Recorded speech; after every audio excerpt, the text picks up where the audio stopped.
Hello, my name is Christopher Renstrom. I'm the creator of rulingplanets.com and Christopher Renstrom Astrology. And this time, I wanted to talk to you about the solar eclipse taking place in the zodiac sign of Leo on August 12th. Now, what is a solar eclipse? A solar eclipse is when the moon moves in front of the sun and blocks its light.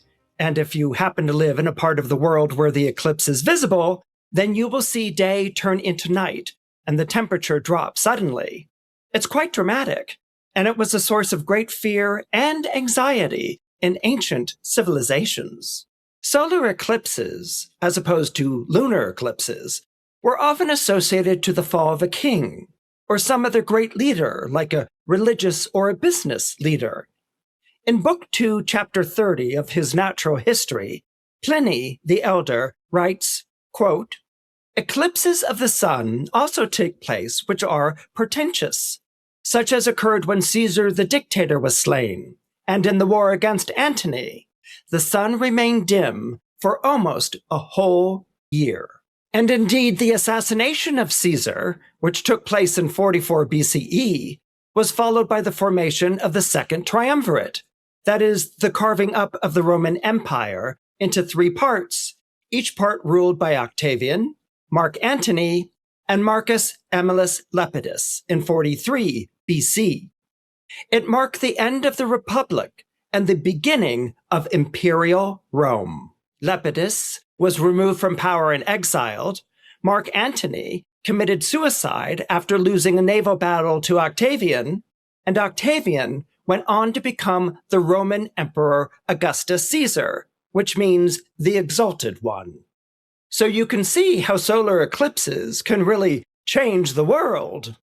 An eclipse cycle lasts for 2 years, with eclipses alternating every 6 months between solar and lunar eclipses in two opposite signs. A solar eclipse in a zodiac sign will be followed by a second solar eclipse in that same sign 1 year later.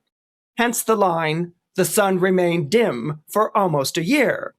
Now, obviously, the sun didn't remain dim for almost a year. It's not that there was a year-long eclipse. It's that the second eclipse was expected to occur in the same zodiac sign a year later. For instance, the solar eclipse in Leo on August 12th, 2026, will be followed by another solar eclipse in Leo on August 2nd, 2027. This is why astrologers will say that the impact of an eclipse lasts for a year. It's something that any astrologer in the Roman Empire would have known. So what does a solar eclipse in Leo do? And how can we manage it? Well, it can unleash a tremendous, maybe even an out-of-control energy that courses through your horoscope. The reason for this is that the sun is associated with light. And when the moon passes in front of the sun and darkens the day, that same experience is being felt in your own astrological chart. With the sun, we can see in the daytime. We can see long distances. We can see the ground beneath our feet. We can recognize faces. This is what the sun helps us to do in the daylight. But when the moon blocks the sun in the sky, and the sun in astrology represents your identity, your consciousness, your ability to see, when the moon blocks that energy in the sky, the impact that it can have on a horoscope is that you can experience all of the energy of that zodiac sign, but none of the sight, none of the daylight, none of the ability to recognize how that sign is activated and working in your own astrological chart. What happens is that the energy of the sign is unleashed and you're sort of left scrambling after it, trying to make sense of things. Let me share with you an example of this from one of my favorite myths in Greek mythology, and that is the Myth of Phaethon. Phaethon is the story of a young teen. He's about maybe, 12 or 13 maybe, and he has a mother, Clymene, But that's all he has is a mother. He doesn't have a father. And Phaethon happens to be attending a well-bred school, a school of higher education, a school for the elite in society, because Clymene is a nymph. And so she comes from Olympian royalty, so to speak. But Phaethon doesn't have a father. And this is something that makes him the butt of many jokes at school. Indeed, the other schoolboys make fun of him constantly as being a bastard child. Now, Phaethon has been told by his mother that he does have a father, that his father is Helios, the god of the sun, and that he sees his father every day drive his chariot across the sky, as does everyone else in the world. So Phaethon is very proud that his father is Helios, god of the sun. That's like a celebrity, or your father being David Bowie or Mick Jagger or something like that. I mean, it's a name that everyone knows. And of course, the boys don't believe it. They make fun of him mercilessly and they laugh. And whenever he brings up Helios, his father, they're like, oh, Phaethon, you're so ridiculous. You know, your mother's a whore. She slept with someone who was in town for a quick minute and left, you know, to go to another country. And you guys just can't admit it. And, you know, you're really ridiculous. And so Phaethon starts to get really angry at the other boys. He's really offended. His mother told him that his father is Helios, that he can see Helios every day in the sky. And he's really angry at the boys. And he gets into fist fights on a fairly regular basis. And one day he comes home from school with a black eye. And his mother's like, what happened? And he bursts into tears and he says, they were making fun of me again. And she's like, oh, Phaethon. And he replied, no, this time they were being really nasty. And they really said some horrible things about you. And is it true that I don't have a father? And Clymene said, no, Phaethon, you do have a father. His name is Helios. He's the god of the sun. You can see him every day driving his chariot across the sky. Well, you told me that, but is it true? And she's like, yes, it is true. But you know, your father is at work all the time. He's driving a chariot across the sky. I mean, we don't really get to see much of him, and that's why he's not around. And he's like, well, I tell that to the other kids at school, and they never believe me. I need some sort of sign, some sort of proof that Helios is truly my father. And she's like, oh, I'm so sorry that it's come to this. All right. Let me say a prayer to your father tonight, and we'll see about what we'll do about it in the morning. And Phaethon is like, really? And she's like, mm-hmm. Well, I'll contact your father and we'll see what we can do about this. And he's like, thank you, mother. And so Phaethon goes to sleep. And that night, his mother does a prayer to Helios, the sun god. And Helios answers. And he's like, how dare those children say that about him? He's a fine lad. I see him every day. I mean, at a distance, I'm very high above everything, but he's a wonderful person and a good-hearted person. And how can they be so mean? And she's like, well, Helios, as you know, children can be so cruel, and especially about complicated things like this. They don't really understand all the duties of the gods. And Helios is like, well, you tell that boy to come visit me, and I'll put things right. I'll tell him to his face that I am indeed his father. And Clymene's like, thank you, Helios. I'll tell him tomorrow morning.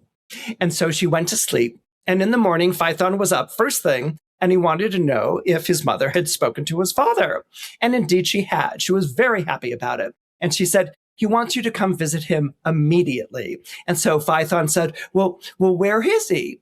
And she said, well, it's a little bit of a distance, but I'll give you directions. And so she did. And so Phaethon, well, set off to go see his father, which involved crossing frontiers that were far beyond his home, frontiers that led to India.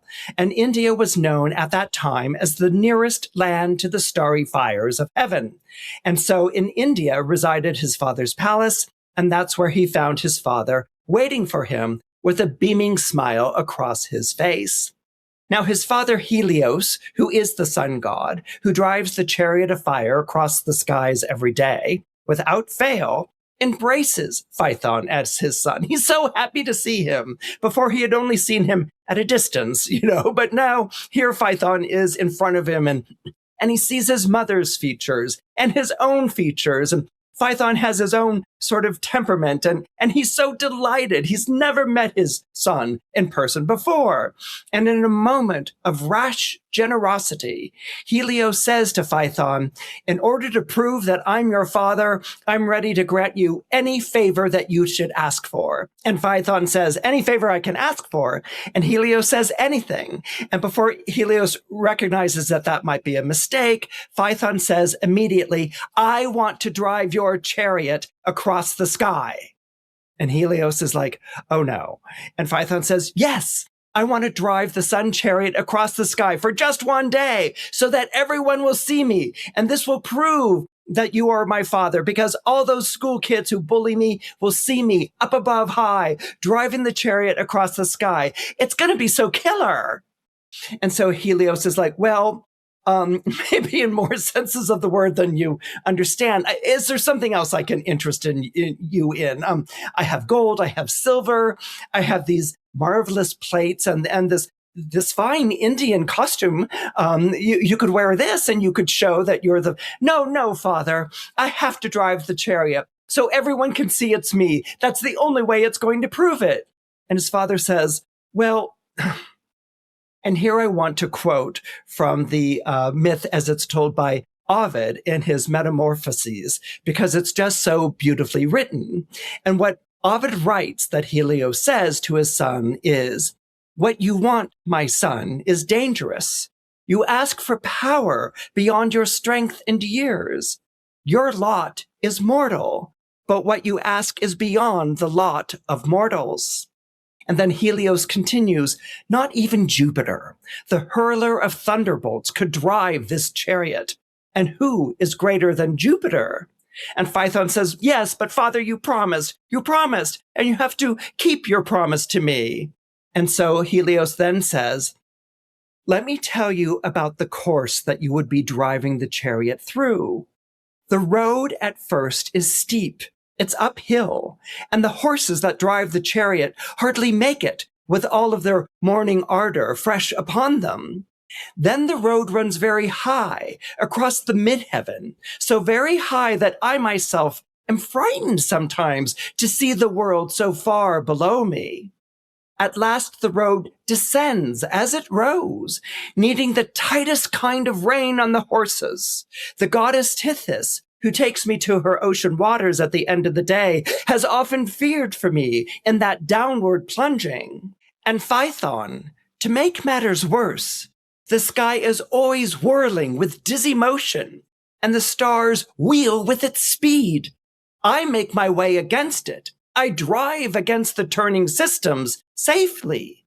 But you, suppose you had my chariot. Could you keep the wheels steady, fight the spin of the entire world? And Phaethon still remained fixed in his intent on driving the chariot across the sky. And finally, Helios said, that highway, Phaethon, runs through every lurking danger, past fearful monsters, past the bull's lowered horns and the savage archer, past the lion open-mouthed and the wicked scorpion, curving the sweep of his arms in one direction, while the crab curves the sweep of its arms in another. And it is not easy to hold those horses, hot with fire and snorting from mouth and nostrils. I can hardly hold them myself when they warm up for the work and fight the bridle. Beware, my son. I do not want to give you the gift of death. There is still time to change your request. But Phaethon, giddy with the prospect of driving the chariot across the sky and everyone seeing exactly who it was who was driving the chariot, would have none of it. And so Helios, having made a promise in the heat of a moment, had to keep it. And so he led Phaethon to the chariot, and there were the snorting horses, hot with fire and restless. And Helios led Phaethon up into the chariot, and he gave him the reins, and he said, hold tight. And he gave a couple of more helpful tips. And at that point, the hours drew open the gates, and the horses proceeded to leave the palace of Helios and begin their steep climb up into the sky. And that steep climb was so steep that Phaethon was grabbing at the front of the chariot. It was almost completely perpendicular as the chariot rose up into the sky.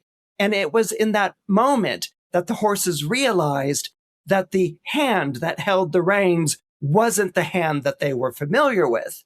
The horses began to realize that this wasn't their same master who drove the chariot across the skies. And at that point, the horses began to rush in different directions. They began to gallop all over the sky in a mad rush because they were no longer held back by a firm hold on the reins.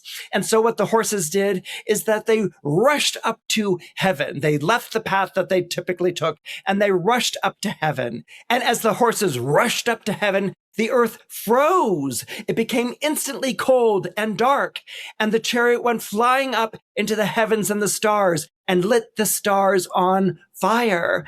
And then the horses galloped into a wild plunge, down again towards the earth. And here they soared too close to the earth. And an earth that had once been cold and frozen now became hot and ablaze. And so the oceans boiled. And many cities were instantly incinerated, and the people along with them. And the horses veered to the left, and they veered to the right, and they went back up again, and they went back down again. And so the world and the heavens alternated between hot fires that set the skies ablaze and deep frosts that froze to death people caught in its grasp. And so it was at that point that Jupiter, seeing catastrophe and disaster, grabbed one of his thunderbolts and he took aim at that child riding that chariot in all sorts of insane directions. And he went and he threw that thunderbolt and he struck Phaethon dead immediately in the sky. And Phaethon fell from a tremendous height down onto the ground. And the horses recouped themselves and returned to the sun's palace at a gentle trot. And so Phaethon was lost to his mother. Phaethon was lost to his school. And his name, rather than being celebrated, his name lived on in infamy.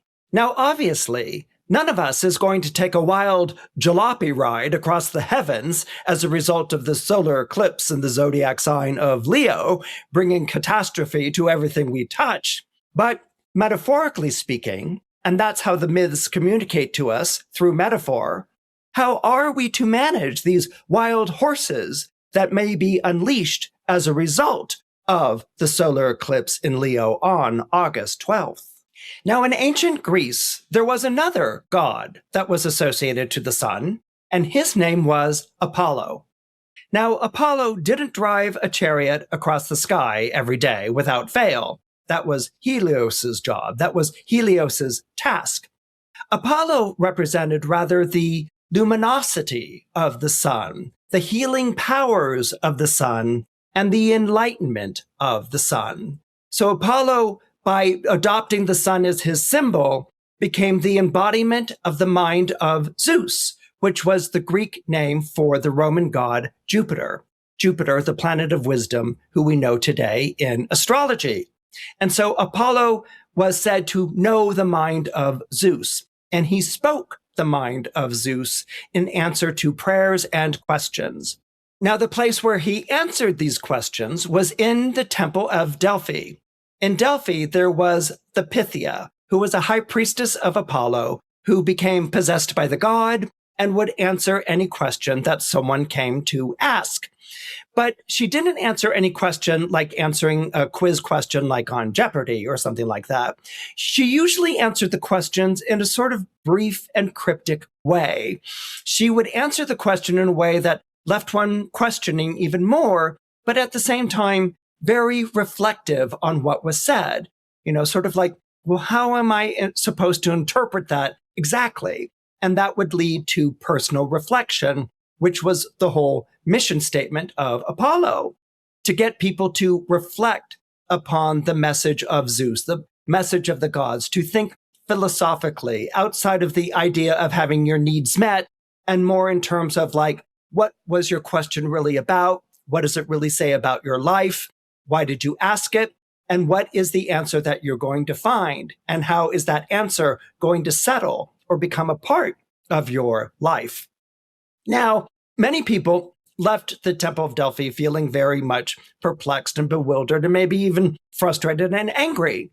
Other people famously left the Temple of Delphi very enlightened, and sometimes that news was good, and sometimes that news wasn't so good.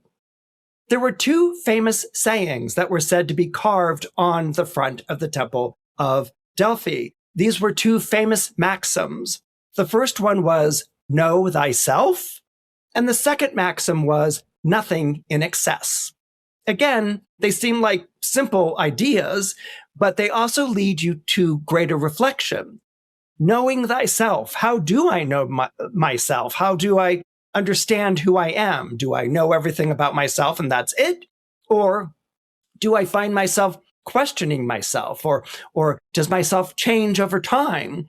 Does the self I was at the age of 12, is that going to be different from the self I am at 22 or 42 or 68? Okay, so knowing thyself was an ongoing process. It wasn't a fixed statement. It was a brief statement, but it wasn't a fixed statement.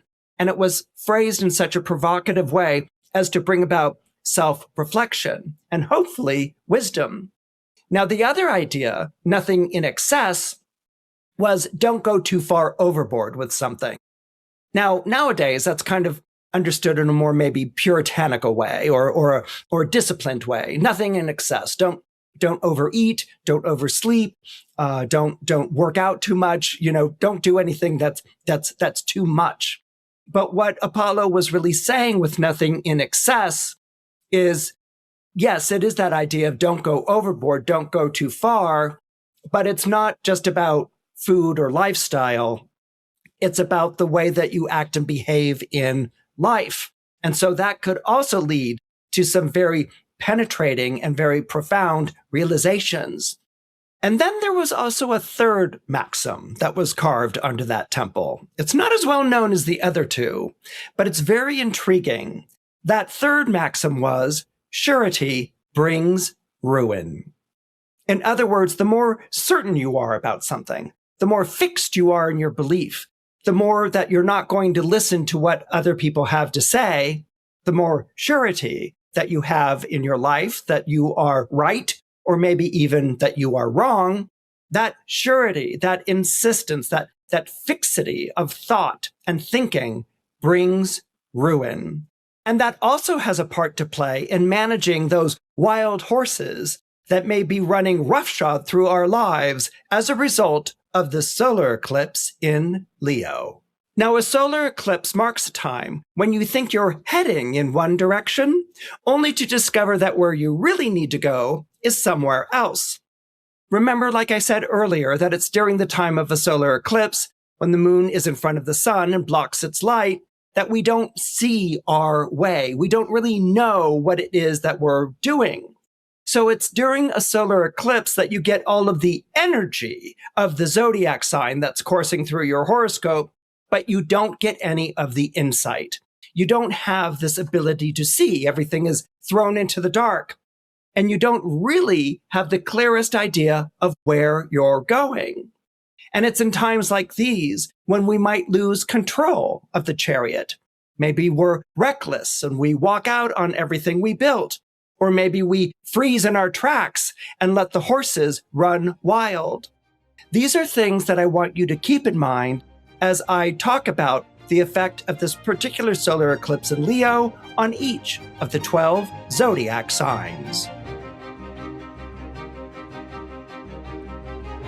If you're born under Aries or you have Aries rising, you might find this solar eclipse in Leo making you extremely passionate.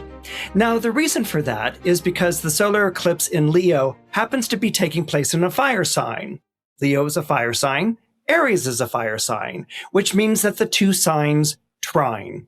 That is, they are in a harmonious relationship to one another. One sign is going to support the other sign in all of its endeavors and unconditionally.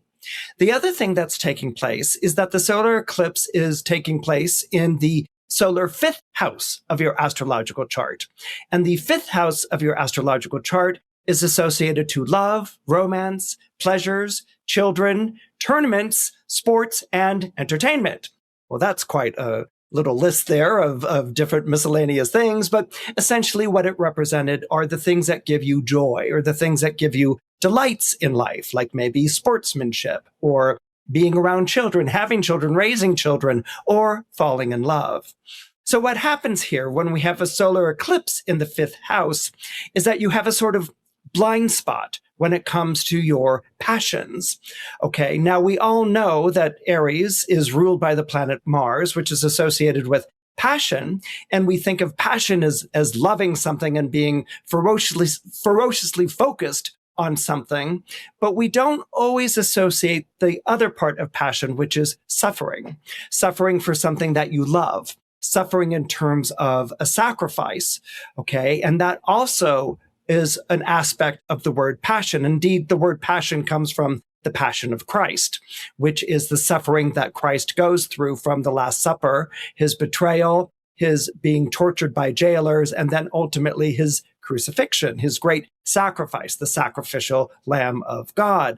So those are also aspects of passion. Now, no one's going to be leading you away in chains or anything along those lines, but what you might feel because of the energy of this solar eclipse is an intense, fiery passion that you can't live without something, that you're going to sacrifice everything that you have to pursue your heart's desire. Now, this could be romantic, all right, but it's not limited to romance. It could be a passion that you have for sport or for an endeavor or for something that gives you pleasure. It could be a passion that you have for a path that you want to take in your life, a feeling that you have to narrow your vision, that you have to get rid of any sort of choice, that you have to say, this is it. And only this is it.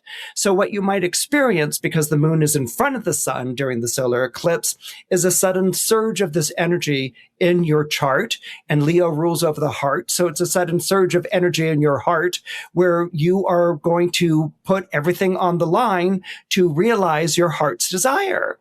Now, what's interesting about this is, I don't know if you know this, but the story of Romeo and Juliet, or rather the Shakespeare play of Romeo and Juliet, takes place in the summertime.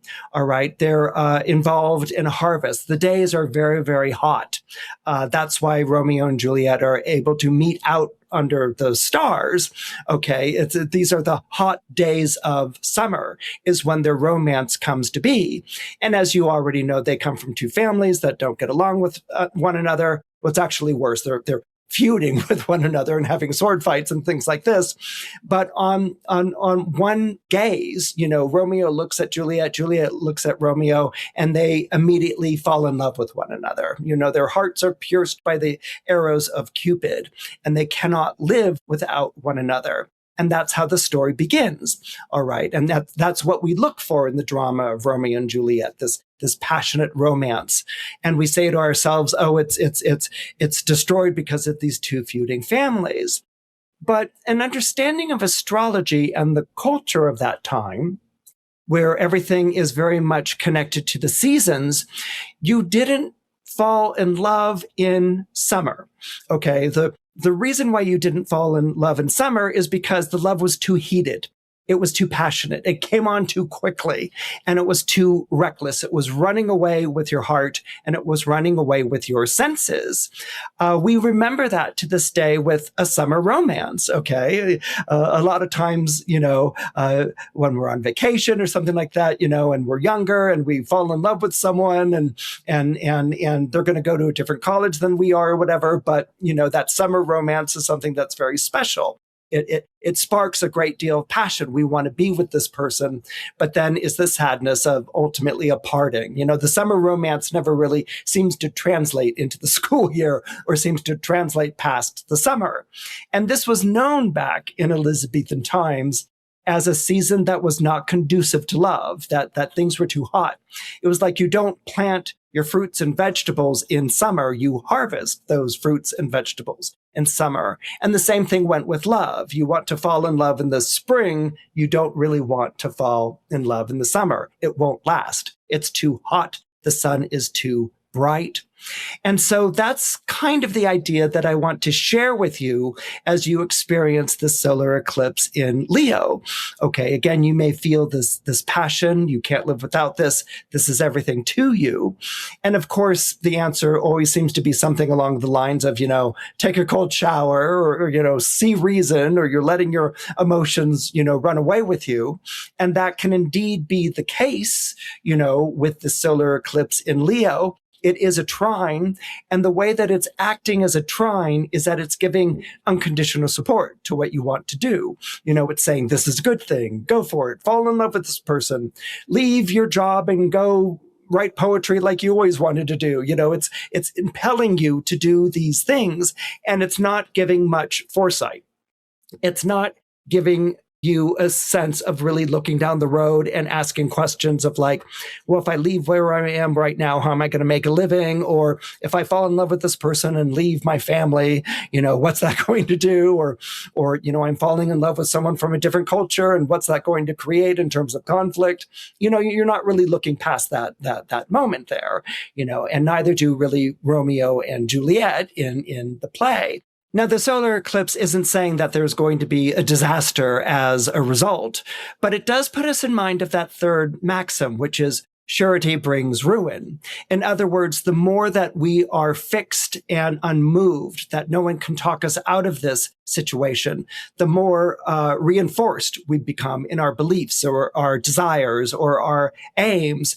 And that is perhaps the thing that can bring ruin. It could bring ruin to someone that you're fixated on, or it could bring ruin to your prospects or something along those lines. Again, I'm not seeing ruin as actual ruin. I'm speaking metaphorically, but it can cause a lot of difficulty. So what you want to do here is that you want to draw on those Aries aspects of yourself, those more stoic aspects of being born under Aries or having Aries rising. You may find yourself in a situation where you have to make the heroic choice, or you have to make a heroic sacrifice in order to do good by everyone who is involved. And that might be something else that you experience during this time that there is this solar eclipse in Leo. And so, although you may feel like certain passions are running away with you, it's important to question the passions, not the origin of them, but the direction of them. Where are they going? And are they serving a greater good or not? It's something to keep in mind. Again, not to sort of spoil what you're feeling, but to moderate it. To remember that second maxim, nothing in excess. You don't want to go too far in one direction, because if you do, it can cause a lot of trouble. It can mess up a lot of things. So if you keep in mind those two maxims, that surety brings ruin, that I cannot be talked out of this is what's going to happen, and that nothing in excess, that you don't want to go too far in one direction or another. If you can keep those two maxims in mind, then you can hold those reins steady, and that puts you in the driver's seat. You can steer those passions rather than have those passions run roughshod over you. If you're born under Taurus or you have Taurus rising, the solar eclipse in Leo is going to be challenging for you. And that's because the solar eclipse in Leo is taking place at the bottom of your solar horoscope in what we call the fourth house. The fourth house is often referred to as the IC, which are the abbreviations for the words imam kuli, which means bottom of the sky. The fourth house basically dealt with endings, because it's when the sun is in the fourth house at the bottom of the chart that one day ends and another day begins. Day ends and another day begins at midnight, when the sun crosses over the threshold from the end of one day to the beginning of another one. So the fourth house was associated with endings, bringing something to an end. The fourth house was also associated to roots, hearth, and family. And the fourth house was also associated with the father.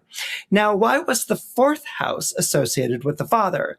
Indeed, when I was learning astrology, I was always taught that the fourth house was the mother and the 10th house was the father, and then sometimes they switch places. But traditionally, the fourth house was associated with the father. And the reason why the fourth house was associated with the father is because in the 2,500 plus years that astrology has been around, the family name was passed down through the father's line rather than the mother's line. And because the family name was passed down through the father's line, that also meant that the money, the intergenerational wealth, was passed down through the father's line. Okay, the mother didn't really have a say until recently in how money was going to be distributed in a will, for instance, or in an estate. For many centuries, it was the father who decided those things. And that idea of the money being passed down through the father's line, the estate being passed down through the father's line, you see in someone like Jane Austen, particularly Pride and Prejudice, where the mother has sort of announced that all 5 daughters are available to be married, and so they're all kind of put on the market, and so they have to find husbands. And the thing is, if you had a family of all girls, like is what is going on in Pride and Prejudice, then these girls, these women, have to go and find husbands if they're going to have a roof over the head and a bed to call their own, or if they're going to pass their father's estate down through a family line. They can't take it over themselves. They have to be married to a man to do so. So this is pretty much the background of the fourth house. So how this plays out, perhaps in your life, are going to be issues dealing with hearth, home, and family, perhaps the passing down of intergenerational money or something along those lines. But my feeling is probably more along the lines of hearth, home, and family politics. And you may find yourself in a place with the solar eclipse taking place at the bottom of the chart, where you have to play the father. You have to become the father in some way.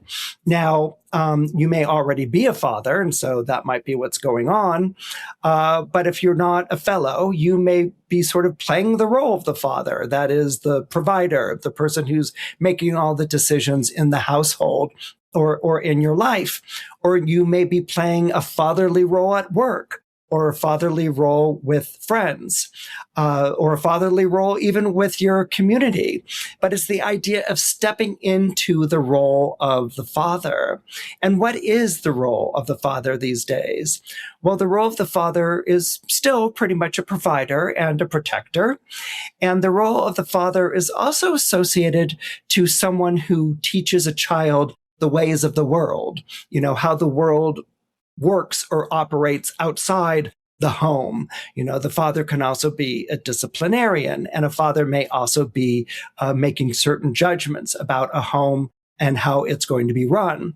I apologize if some of this sounds a little bit backwards, but astrology has a 2,500-year history behind it.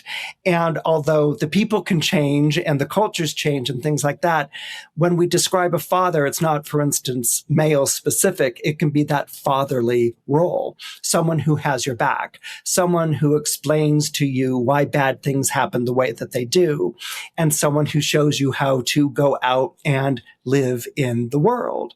All right. And we encounter this figure with Helios in the story of Phaethon.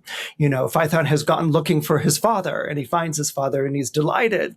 And his father is delighted to be reunited with his son. But then his son makes a request, for a promise or a wish to be fulfilled, which is to drive the chariot. And Helios realizes what a grave mistake that he has made.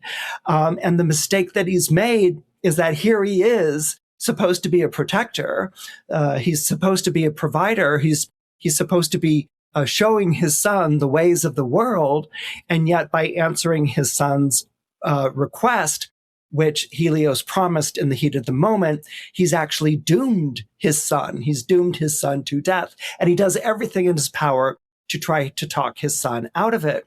So you might find yourself in a similar situation. I mean, you're not talking about how to drive a chariot of fiery horses across the sky, but you might find yourself in a similar situation in that you might have made a promise to a loved one, and you might have promised too much, or you might have made that promise recklessly or rashly in the moment.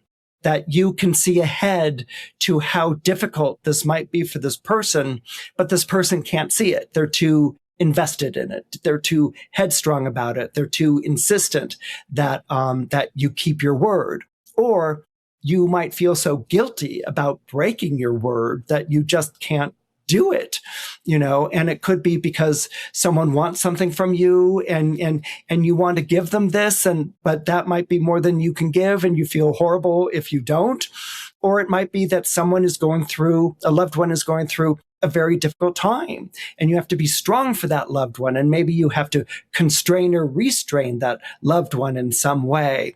And that might put you in an impossible situation where you feel guilty about saying no to a loved one or being the tough cop or the disciplinarian parent.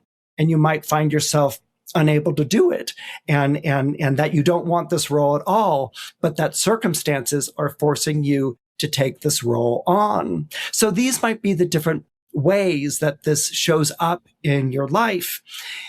What we're getting at here is for you to take on that parental role, but to do it in the moment, okay? Sometimes we take on a parental role that's similar to the one that our parent took on. And that might be nice, but it might also not be nice, or it might even be really bad, or we might be continuing a way of looking at the world or raising a family that's a bit backward in some way. And so there needs to be a sort of know thyself element into what's going on here, to know that you're the adult here in the situation.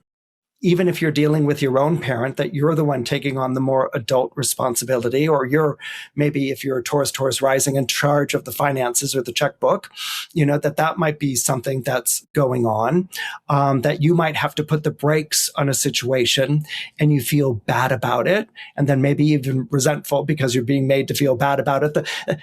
Basically, the emotions are going to be very raw and they're going to be very hard to articulate. They're going to be very hard to sort through because we're dealing with an eclipse, so you can't really see it clearly. The other thing you're dealing with is Leo energy. And anyone born under Leo or has Leo rising can't stand it if people don't like them, or if they have to say something that's going to make someone disappointed or sad or upset. I mean, they can't stand it. The Leos and Leo risings are the people pleasers of the zodiac. They want everyone to like them. And sometimes they can feel horribly bad if people don't like them, or sometimes they can roar at the people who don't like them. And because you're making me feel guilty, so I'm going to roar louder than you or get angrier than you can, or something along those lines. And so you might find these attributes, these characteristics coming out from under the rug with you. You might be like, why am I getting so angry? And why am I getting so upset? I mean, I feel guilty, but why am I taking out on the person who made me feel guilty? I mean, I'm in charge of my own guilt, type of thing. But these might be the things that come out because Leo is a very heated sign. It's a very hot sign. It's the summer, the hottest time of year. And as a Taurus being a spring sign, you're not really used to this, so these feelings may be running away with you. And so during this period of time, it's going to be important for you to follow those maxims, nothing in excess, don't be excessive with the guilt you put on yourself. Don't be excessive with the way that you're letting someone do whatever they want to do because you don't want them to feel upset with you. Don't feel excessive with the discipline and don't feel excessive with the iron hand approach, something along those lines. What you want to do is be in the moment and listen to the person and work out what you can give and what you cannot give. You have to be the parent, and sometimes parents have to say no. And sometimes parents have to raise the bar. They have to say, you could do better. You could do more than what you're doing right now.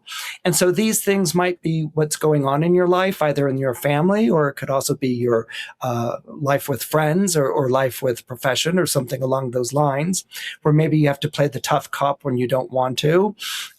Or maybe you have to be the person who challenges the person to try harder, even though, you're afraid that, they might be disappointed, something along those lines. but it's important for you to be there for someone. And being there for someone isn't always being agreeable. Sometimes being there for someone is not giving them what they want right away, but basically making them earn it or to win it. That teaches a resourcefulness and a capacity, a capability, and a confidence that can't be taught any other way. And so if you can do that for someone that you love very deeply in your life, then you will be providing an extraordinary role and also a role model for this person in the months and years to come. If you're born under Gemini or you have Gemini rising, the solar eclipse in Leo is going to be taking place in that part of your solar chart that deals with your peers. That is, the people that are around you in your life. This isn't really your family, okay, because we're talking about the third house here. And the third house is really your environment outside the home. Okay, so it could be neighbors, it could be people that you see every day, as you're going about doing your errands or as you buy and sell things. It's the people who are outside your home but are around you. One of the associations of the third house is with early education. And in early education, like when we're in kindergarten or first, second, third, fourth, fifth grade, etc., the importance of the peers becomes quite strong. Okay, we go from living at home, and standing at a certain place in your family roster, in your family hierarchy. Are you the oldest kid? Are you the youngest? Or are you the middle child? But when you go to school, that's a place that doesn't act the way that home does. You're seen socially. You're seen by other people. So, for instance, you might be neglected at home, maybe like the middle child syndrome or whatever, but you go to school and then you're seen as being a wonderful athlete or a gifted musician or a wonderful artist or the class clown, something along those lines where you're allowed to shine in your own way, a way that you can't shine at home. Or let's say you're the little prince or princess at home. You can do no wrong, and you go to school and the fellow classmates, treat you in an unprincely manner or an unprincely manner. They take your things, eat your lunch, give you a hard time, maybe even bully you or make your life miserable, like in the case of Phaethon. Okay, so this is what the third house is really responsible for. It's peers and peer pressure. And being born under Gemini or having Gemini rising, you're pretty adept at navigating that, okay? You know how to get along with people that you don't get along with, and you know how to relax around the people that you do. Geminis don't really alienate anyone. They're very agreeable, not because they don't have a mind of their own. That's not it at all. Geminis or Gemini risings can read a room. They can read the interaction of people. They can figure out very quickly who you want to be friends with and who you don't want to be friends with, or, if someone's bullying you, how to get around that person and how to bob and weave. This is what people born under Gemini and Gemini rising are really good at. So when you have a solar eclipse in the zodiac sign of Leo, on one hand, that's good because it's Leo. Leo is a fire sign, you're an air sign, and so that's a natural sextile of fire and air. This is an uplifting combination. You may not have the unconditional support of a trine, but you certainly have the conversation and the collaboration that comes with a sextile. But what happens when there's a solar eclipse in the zodiac sign of Leo in this part of your solar horoscope, which is the third house, that brings up that part of the story of Phaethon where none of the other kids believed that his father was Helios, the sun god who drove the chariot of the sun every day.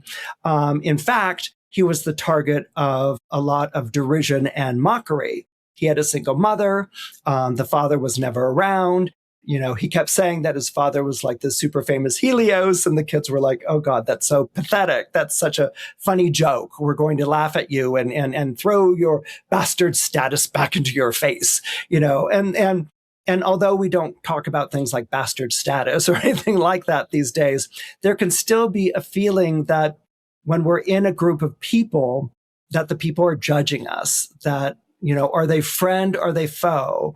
Or maybe even worse, are they judging us? And are they deciding that we're not going to be part of their social circle? Or maybe we will. And so when we have a solar eclipse, which is a place of darkness, there isn't a lot of insight that's going on here because the moon is in front of the sun. It can be this feeling that you might be bowing to peer pressure, that you might be going along with a group of people and saying yes so that you can feel accepted by them, but because you feel like they're going someplace, that they're going to raise your social status perhaps in some way. And maybe as a result of hanging out with this group of people, you're doing things that are not right and that are not good. And that you're kind of becoming someone that you might not really like. You might be becoming someone that you're not really proud of. The flip side of this, or another aspect of this, could be the Phaethon dilemma. It's him having been ridiculed and made fun of that drives him to insist on driving that chariot across the sky so that everyone can see that he is the son of Helios. And so this is something that, drives him into risky behavior where he, really puts his life and the life of the world and the heavens at risk. It came from a simple wish of wanting to show everyone that his father is Helios, but it becomes something else. It becomes something darker in what's going on. The story isn't really about losing control of the chariot. The story, to me, is where Helios, the father, is pleading with his son to make another request. And he's telling his son about the danger of driving this chariot, the danger of being out of your element. It wasn't, ignore those kids and carry on and you're better than that. It was, you are putting yourself at risk and you're putting others at risk by being driven by this compulsion of yours. Please make another request. Please let me be a father that gives you something rather than a father that's setting you up for disaster. And that gets to that maxim on the Temple of Delphi, which is know thyself. Know your motives. Know what's going on underneath a request or a desire. It comes from a place that we can all understand. He wants to show up the kids, and show that he's, the son of the, sun god, but it's also coming from a place of proving himself and not letting go of that for anything in the world. I mean, his father tries to give him other riches, other rewards, other titles, other ways of showing that he's the son of a sun god. His father's proud of his son, but Phaethon won't give it up. And that's been built on maybe perhaps victimization or treated badly or snubbed or whatever. So these are things to keep in mind during this solar eclipse, because the solar eclipse doesn't really represent shadow work. That's more like a Saturn or a Pluto thing.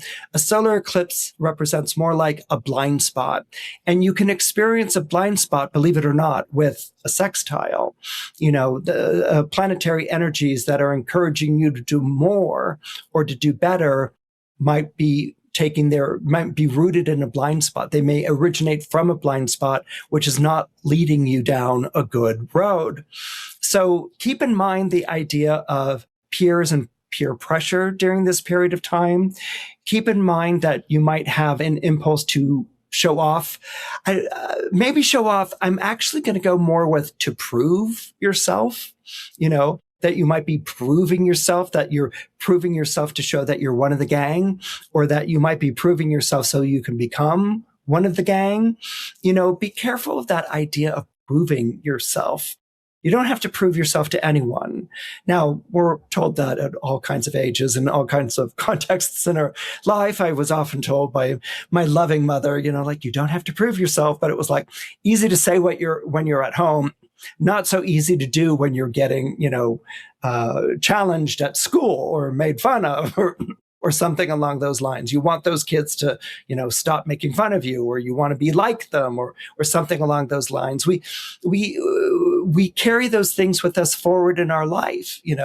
People who are famous and going to Oscar parties and things like that, they're still reliving their high school cafeteria days, and I don't care how exclusive the resort is or how, upscale the friends are. It's the high school cafeteria all over again. All right. So that's the thing you want to keep in mind with the solar eclipse in Leo, that perhaps it might be the people that you're hanging with that are a little questionable, but it might be what you think you should do to hang with these people that might be even more questionable.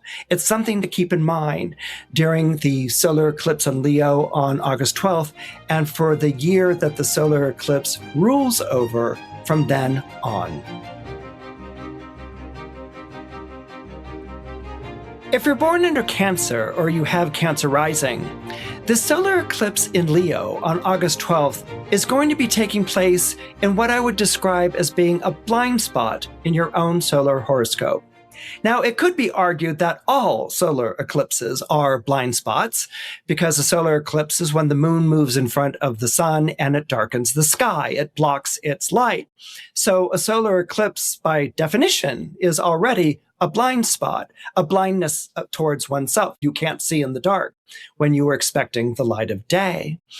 But the other reason it's being connected to a blind spot is because of Cancer's proximity to the zodiac sign of Leo. Leo is the zodiac sign which is right next to the zodiac sign of Cancer. They're sort of next door neighbors, if you will. But because of their close proximity, and because it's not a Ptolemaic aspect, like a sextile, which is 30 degrees away, or a trine, which is 120 degrees away, planets in signs that are next to one another don't really see one another. Okay. It's like standing next to someone shoulder to shoulder. Or a better example I can take from my life is, on the subway train in New York City, when you're packed in like a can of sardines. Okay. You can be packed into the car, you're rushing off to work or rushing off to an appointment or something along those lines. And maybe you've gotten a seat and you're squeezed between one person and another. You're aware that there are these two people sitting right next to you, but you don't really see their faces, and you don't really look at their faces, so there's that sense that someone is next to you, but you can't really see them. Another example, for instance, might be on the freeway. Okay. You're probably more adept at driving than I am. I mean, I think I'm a pretty good driver, but I still look over my shoulder to make sure that no car is in the blind spot. I'm not, kind of like looking in those side mirrors and, going to trust that all the way. No, I still look over my shoulder to make sure there's no car in the blind spot. That car in the blind spot, if you don't look to see, can create a lot of trouble. Okay. But if you look and you navigate, then you're okay. But the need to look is the need to look in that blind spot. And that's sort of what I'm describing here with the solar eclipse in Leo in the zodiac sign that's next to yours. Now, when we look at the solar horoscope, which is how I do my forecasts, the solar eclipse in Leo would be taking place in that part of your solar chart that pertains to finances. All right. And the immediate image that comes to mind when I see the solar eclipse in the solar house of finances is money maybe burning a hole in your pocket. Now, what I mean by money burning a hole in your pocket, you might be suddenly taken with wanting to spend money. Now, that might strike you as kind of like being funny, if not odd.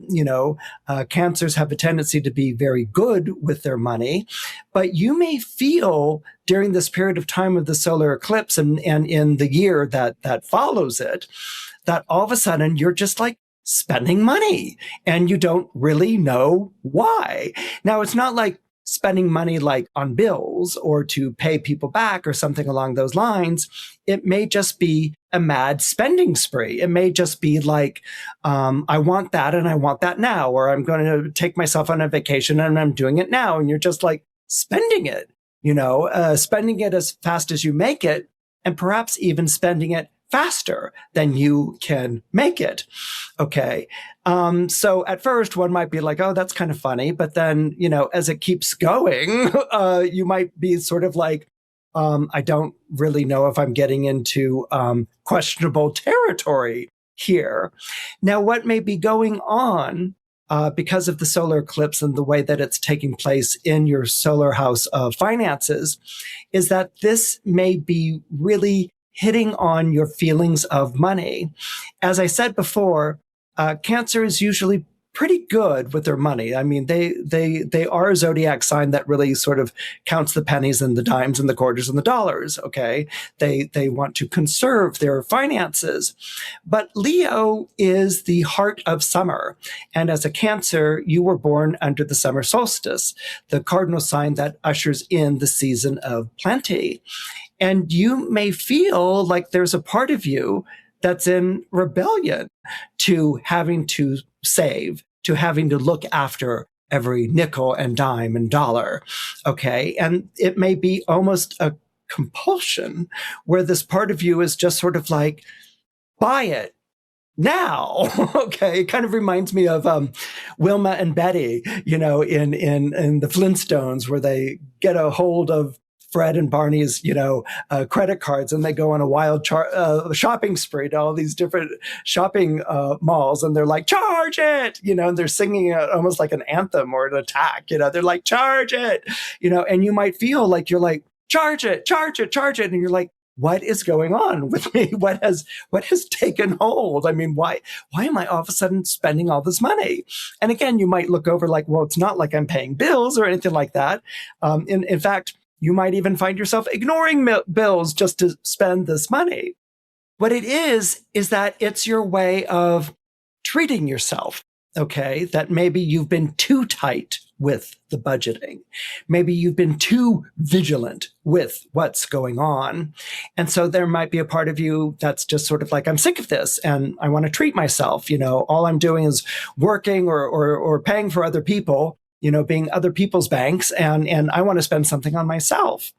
What it may also be is that you might be going through a period of time in your life where you're feeling a lot of anxiety, where you might be very nervous about your status in life or what's going on in your life, and that the spending of money can almost be analogous to overeating in some way, that it's a comfort to some regard, and that it's really sort of like running away with you.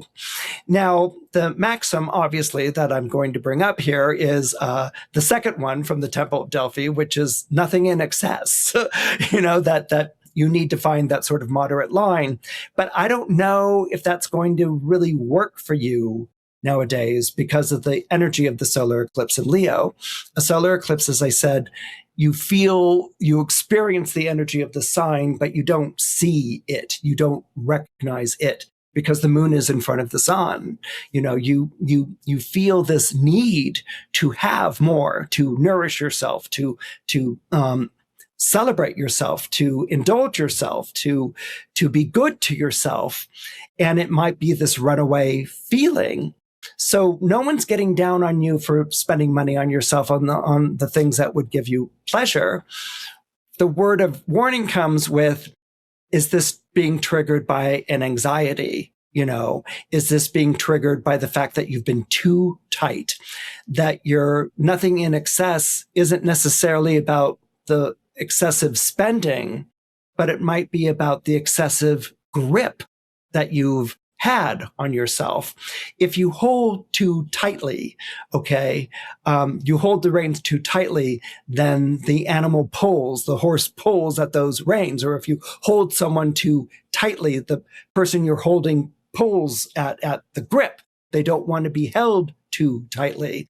So the in excess that the maxim refers to here may not be a spending in excess. It may be the control that you've levied on yourself being excessive, being too much. And now the response is to spend. Okay. So that's kind of the way that I would put it to you. And then that, of course, leads to know thyself.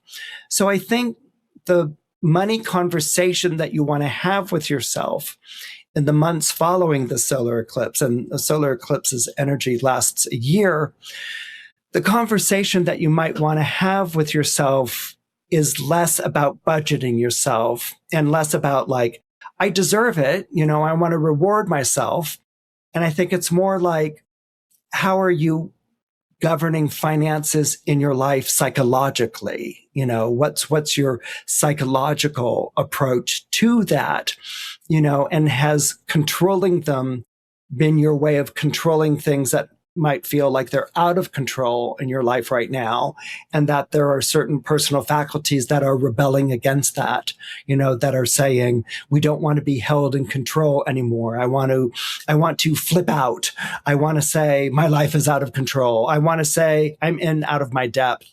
I want to say I've given too much to other people and I'm emptied. I'm starving for attention or affection or something along those lines. So I want you to really sort of see what might be excessive spending more as a reaction to perhaps excessive control that has perhaps been too much. It's something to think about in the months and the year following the solar eclipse on August 12th. If you're born under Leo or you have Leo rising, this solar eclipse that's taking place in your zodiac sign on August 12th is happening squarely to you. So in other words, what you may be experiencing during this period of time, metaphorically speaking at least, is the moon moving in front of your solar rays, that you are being eclipsed in some way. Now, you might be being eclipsed by a partner. You might be being eclipsed by someone at work. You might be being eclipsed by a competitor. You might be being eclipsed by a friend or even a child, that someone else is taking all the focus, that someone else is getting all the attention. And this may put you in a position where you feel maybe competitive with that person, or you might even feel guilty for feeling competitive with that person. But this feeling of being eclipsed is not something that's going to sit easily with you. You were born under the sun. You were born in the light of day. Even the sun in space generates its own heat and light. So people born under Leo or Leo rising live in an orb of light. The sun never really goes down on you, okay? And you live in that orb of light. You live as someone who is seen and someone who is recognized. Now, your need to be seen and recognized isn't just an egotistical thing. I mean, we all have egotistical things where, a chord is struck, where we feel like someone's getting more attention than we are. And so we have to like make a bitchy quip, or we have to say something nasty about that person, or we have to talk louder, or call some sort of attention to ourselves. I mean, all of us all of us can react like that. It's not exclusive to Leo. And in my opinion, Leos get unfairly blamed for all of that. No, the reason why Leos take attention and recognition so seriously is because of your ruling planet. Your ruling planet is the sun. It's the only planet in astrology that's really a star, and it's the only light in the sky that's on all the time. The sun may set on us and the moon may come out, but the sun is still somewhere in the sky. The ancients believed that it was traveling underneath us, underneath the earth, only to reappear in the dawn of the next day. That the sun didn't really leave, because if it did, we would all be in a lot of trouble. So that feeling of being on, that feeling of making the difference in people's lives, that feeling of being seen and recognized and being an authority. Leo is one of the zodiac signs of the father, and Leo stands in for what we describe as being the good father because of its association with summer, the season of plenty. Now, that doesn't mean that your father was good. In fact, if your father was bad or not around, you'll make up for that by becoming the father or creating the family or the social circle or the sense of belonging that you didn't get in your own childhood. So there can be a lot of things that are connected to the father. The father can be a loaded issue in your life. It's either going to be someone that you want to emulate, and maybe he's too big, too fantastic for you to emulate, and so you feel like you could never be that. Or maybe it's someone that you're replacing with yourself. You're making up for it because he's been absent or a deadbeat dad. It can be something along those lines. And the eclipse is going to bring that out even more so. Even if you had the perfect family life and the perfect father, there's still going to be this feeling that there's a shadow moving across your face, that you're not being seen, that you're not being recognized, that you're not being allowed to do the job that you do, which is to bring heat and light to situations and be a figure of inspiration, which is pretty much what people born under Leo or Leo rising live with. That doesn't mean you're always a figure of inspiration, but you certainly feel like you need to be, okay, because you are a guiding light, and a light that's associated to life and vitality. So when we look at the story of Phaethon, which is the story that I told earlier, you're basically Phaethon in the story, okay? So now that doesn't mean that you were raised by a single mother or something along those lines, but you are trying to connect to that father energy. You want to stand in your own fatherly light. Okay. Phaethon begins at school being bullied by the kids or marked by the kids, because he says he's the son of Helios, who is a very famous god because everyone sees the sun god every day. He's the one driving the sun chariot across the sky. And so the schoolmates make fun of him, and they insult his mother, and they say that he's the child of a whore and he's a bastard child. And they're really dreadful. And they're really awful. And so he wants to find his father, to prove that Helios really is his father. And that's all lovely and very innocent. But something happens in that moment where Helios, in a moment of excitement and joy in being reunited with his son, says, "Ask anything and I'll give it to you." And Phaethon answers, "Let me drive the sun chariot for one day." Something happens there, and it's driven by a need to prove oneself. And this is what an eclipse can also do, because the moon moves in front of the sun and it blocks its light in the day and everything becomes dark. And in an unnatural way, the eclipse can rule over darker motives coming out.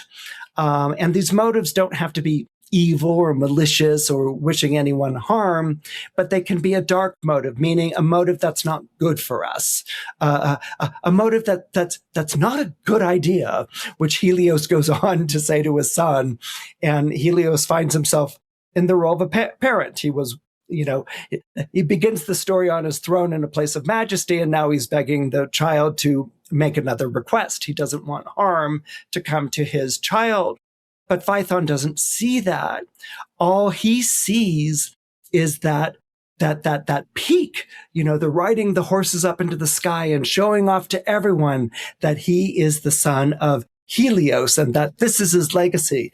This is what he was born to do. And this is who he is. But he's not that person yet, as his father points out. Actually, he's not that person, and he's not ever going to be that person, as his father points out. His father says, in order to drive this chariot, I am an immortal god. This is what I have to do to drive the chariot. It takes supreme control over these forces of nature. And you as a mortal will never understand that. Your place is not in the chariot driving these horses, just like the proper place of the sun is not being eclipsed by the moon in the light of day. And so what might be going on with you is that you may be feeling eclipsed in some way in your life. And that feeling of being eclipsed might be driving you towards perhaps reckless actions, or at least ill-advised ones, and these actions may be to show off in some way, but I think more reasonably probably to prove yourself in some way. And the question then becomes, are you proving yourself because that's what you put on it? Or are you feeling like you have to prove yourself because that's what people have insisted? Sometimes it can be like a snake swallowing its own tail, or a dog chasing after its own tail, rather. It can become this self-fulfilling prophecy. So this is something that you need to keep in mind during this period of time of the eclipse. Are your motives sincere? Are they from the heart? Or are they driven by getting back at people, or showing that you really are this, on taking risks to show that you're someone who you haven't grown into, or someone who you may never be? Because those are the two things that Helios, the father, protests with. He begins with, "You're a child, you can't handle this," and then he goes further with, "You're immortal and you cannot handle this. You're out of your element." And what's fascinating here is that it's a God who's begging his child to reconsider. How many times do you see that in Greek mythology? Like, try never. Okay. But it's a God who's begging his child to reconsider because he knows what's going to happen and it's not going to be good. So this is something that you need to really sort of espouse or embrace. That first maxim from the Delphic temple, which is know thyself. You need to know yourself, but you need to know yourself in all sorts of different contexts. It's not know thyself like know what you want to do for a living, or know your place in the world and society. It's to know thyself as a constantly living and growing personality, that you are growing as a person. Who you are at 12 isn't going to be who you are at 22 or 36 or 59 or 80, but yet you need to know thyself at every one of those different ages. And at every one of those different ages, you are indeed you, but you're different from who you were before. Okay. And so this is what this solar eclipse in Leo is kind of almost begging you to do, is to know yourself before you make a request, to know yourself before you make a reckless action, to know yourself before you volunteer or pursue a certain course. Because in knowing yourself, then you have a grip on the reins. You can steer the horses that are pulling and driving the chariot. And so that keeps you in the driver's seat. Knowing yourself keeps you in the driver's seat. And that's where you want to be with the chariot, rather than being trodden underfoot by the hooves and the wheels. If you're born under Virgo, or you have Virgo rising, the solar eclipse taking place in the zodiac sign of Leo on August 12th is going to be a bit awkward for you. It's going to be sort of hard for you to understand. And that's because the solar eclipse is taking place in the zodiac sign that's right next to you on the zodiacal wheel. Whenever there's a planet that's appearing in a sign that's right next to you, you're aware of the planet's presence, but you can't really see it. Think of a blind spot. Think of, for instance, driving down the freeway and you're going to change lanes. You don't just sort of like, oh, I'm going to change lanes now, hope for the best. If you did, there's going to be a car wreck, because there might be a car that's in your blind spot. There might be a car that's at an angle to you, adjacent to you, where you don't really see it, where you don't really register it. So what you need to do is that you need to look in the side mirrors, or you need to look over your shoulder to make sure that you can change lanes safely, that, there isn't a car that's driving as fast as you are in your blind spot. And you want to do that to avoid catastrophe. You want to do that to avoid a crash. That's what happens whenever there is a planet in a sign that bookends yours. In other words, Leo and Libra are the two zodiac signs that bookend you. So any planet in those two signs basically is in your blind spot. It's close to you in proximity, but it's not seen. Another way to describe this idea is familiarity. Okay, maybe we know a friend for a long time, or there's a loved one, or someone in our life that we're very, very familiar with, and we know the way that that person thinks, we know the way that that person feels, and maybe we start answering for that person. Someone asks that person a question and we answer for them, or, he's not like that, or she would love to go, or something along those lines. And the person might be like, well, you don't know if I want to go. And I mean, I might have been like that years ago, but I'm not like that now. Familiarity can create blind spots where we make assumptions about people and we don't really register or recognize who they are now. And that could be part of what's going on here with the solar eclipse in Leo.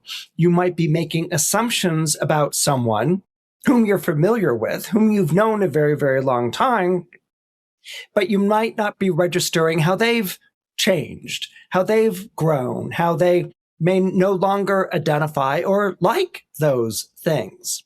Okay.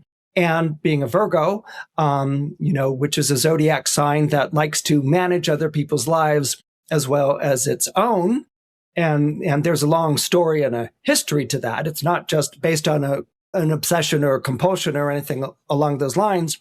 What it's based on is that Virgos see themselves as the most reliable person in the room, that they can predict what someone wants or the way that someone's going to approach something or what someone's needs are before the person has really even voiced them. And Virgos see themselves as reliable, that they'll be able to fulfill that. So based on that, Virgo or Virgo rising people, like I was saying before, can make assumptions about the people that they serve or the people they direct or the people they socialize with or the people they love or hang out with. They can make assumptions about people that might not be in keeping with what's going on now. And that might be part of the story of what's going on with this solar eclipse in the zodiac sign of Leo. Another thing that I see perhaps taking place for you is the whole idea of ego. Okay. We have all been raised on astrology with, Leo is the most egotistical sign in the zodiac, which is not true. And it's a little bit, it's kind of insulting and disparaging to say that.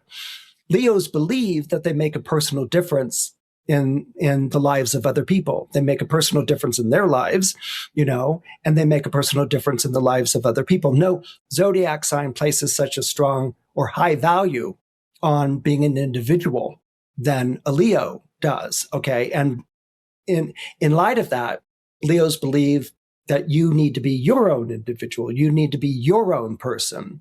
And that's something that is very important. It's almost like a cardinal virtue with someone born under Leo or who has Leo rising. As a Virgo, you're not really quite sure what to make of that. You're born under a zodiac sign of service. So you're there to serve, strong personalities, because strong personalities provide a job for you, which is to serve them, but they also provide someone to hide behind.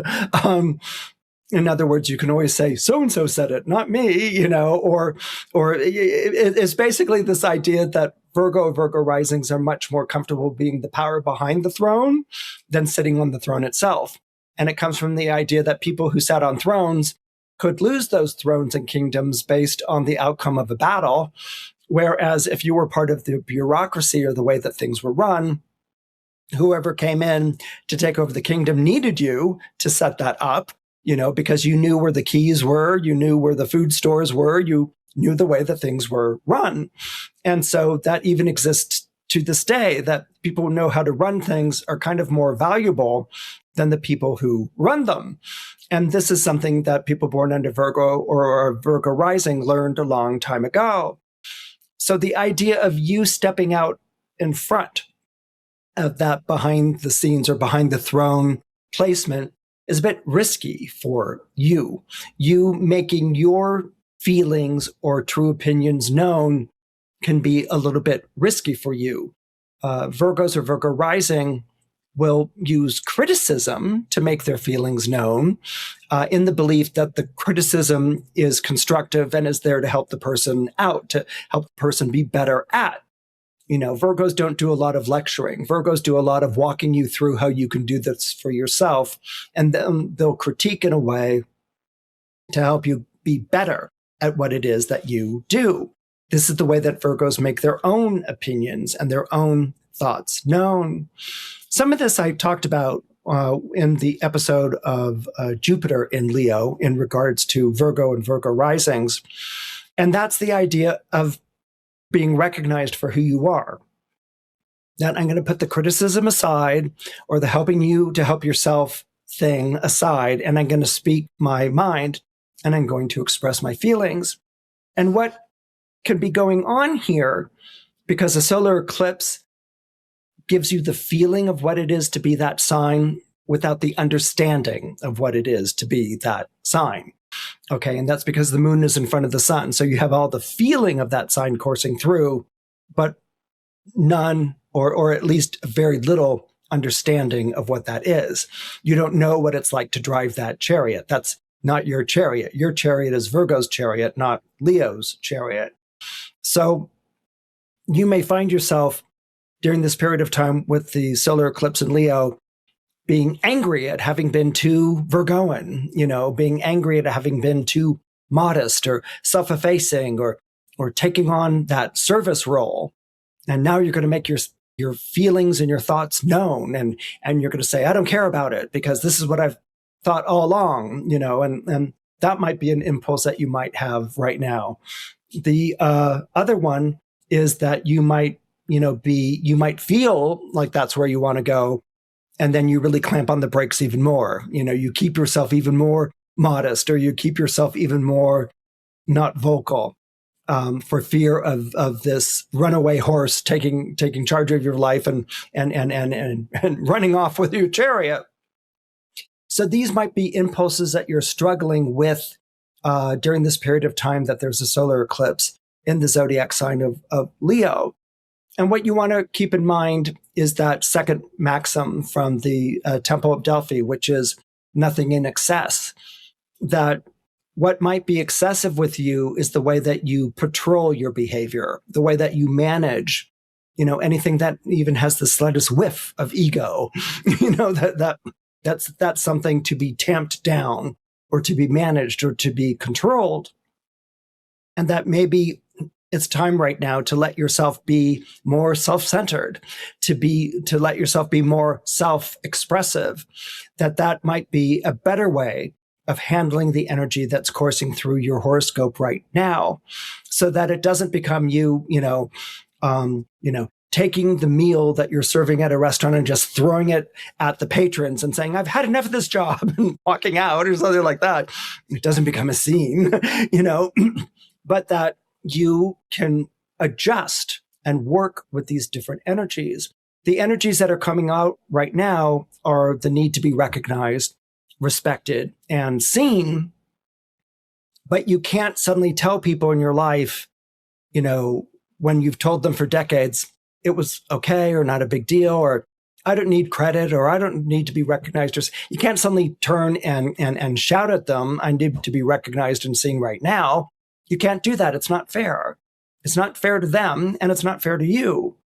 What you can do is start introducing that gradually into your life so that it becomes something that's understood and accepted. There will be people who want you to go back to being, the modest Virgo. And there will be people in your life who are like, this is great. It's taken you 1,000,000 years, but I've always wanted to know what you thought, or I always want to know what you feel. And so this is where you're being who you are without giving other people the power of giving you permission to be who you are. You are who you are, but you need to introduce who you are in a way that's polite and amenable, and that's nice. And there are going to be people who are really overjoyed by that and people who aren't interested.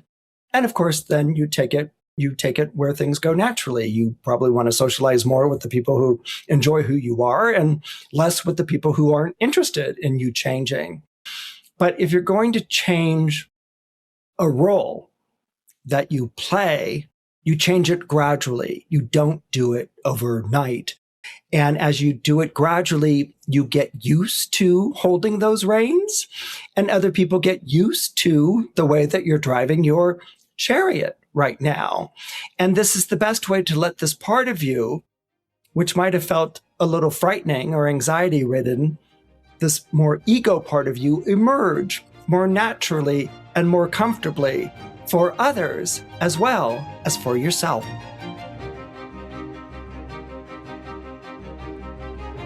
If you're born under Libra or you have Libra rising, the solar eclipse in Leo is going to be good for you. Not good for you in terms of like, it's great, it's fabulous, here's your breakthrough. It's good for you as in eating your vegetables is good for you. Having a healthy diet is good for you. Exercise is good for you.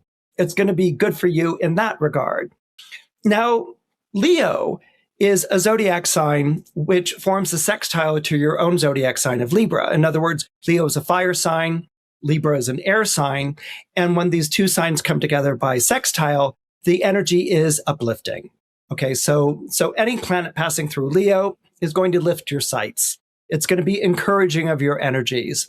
It's going to be helpful by maybe like opening doors or showing how to get from here to there. And in maybe even championing your cause or advocating for you or even advertising you. Okay, so the Leo energy in the solar horoscope is here to lift you or to elevate you to another status. All right, and that's because Leo rules that part of your solar horoscope that rules the 11th house. And this is the house of friends in high places, of patrons, of hopes and wishes. And according to Firmicus Maternus, your hopes and wishes are fulfilled because of the people you know in high places. They make the introductions, they promote your work. If there's a book that you've written, they tell a literary agent that they work with about your book. And so now the literary agent wants to see it. Those sorts of things. And this is a good, wonderful thing. This is a terrific relationship. What can happen when the sun is in this part of your solar horoscope is that people can see in you what you could be. Okay, they see your potential, they see your talent, they see your ability, and they want to get behind that. They're saying you're the next best, whatever, whatchamacallit, and I want to help you be that. And that can be really, really wonderful. But what can also happen is that you can, if you don't have enough of a sense of your own self, okay, you can become enamored of the idea that another person has of you rather than owning that idea that you have of yourself.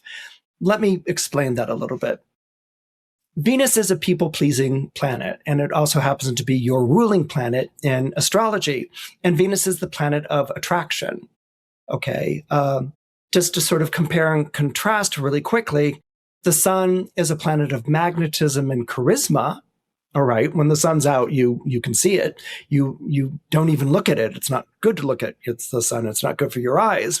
Whether the sun is out in the sky or eclipsed, it's not a good idea. But the sun is helping you be the best that you can be.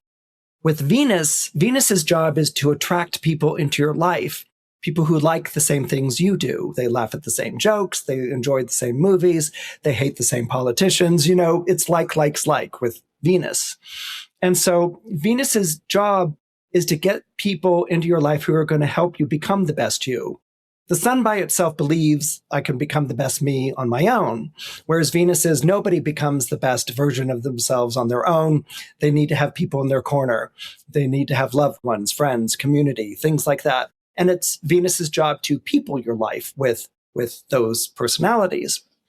When we have a solar eclipse in Leo in this particular place, what can happen, because the moon passes in front of the sun and it darkens that light, so you get all the feeling of Leo, but none of the understanding of Leo, is that you can draw very powerful personalities into your life who eclipse you. They tell you what to do. They have this idea of what you should be.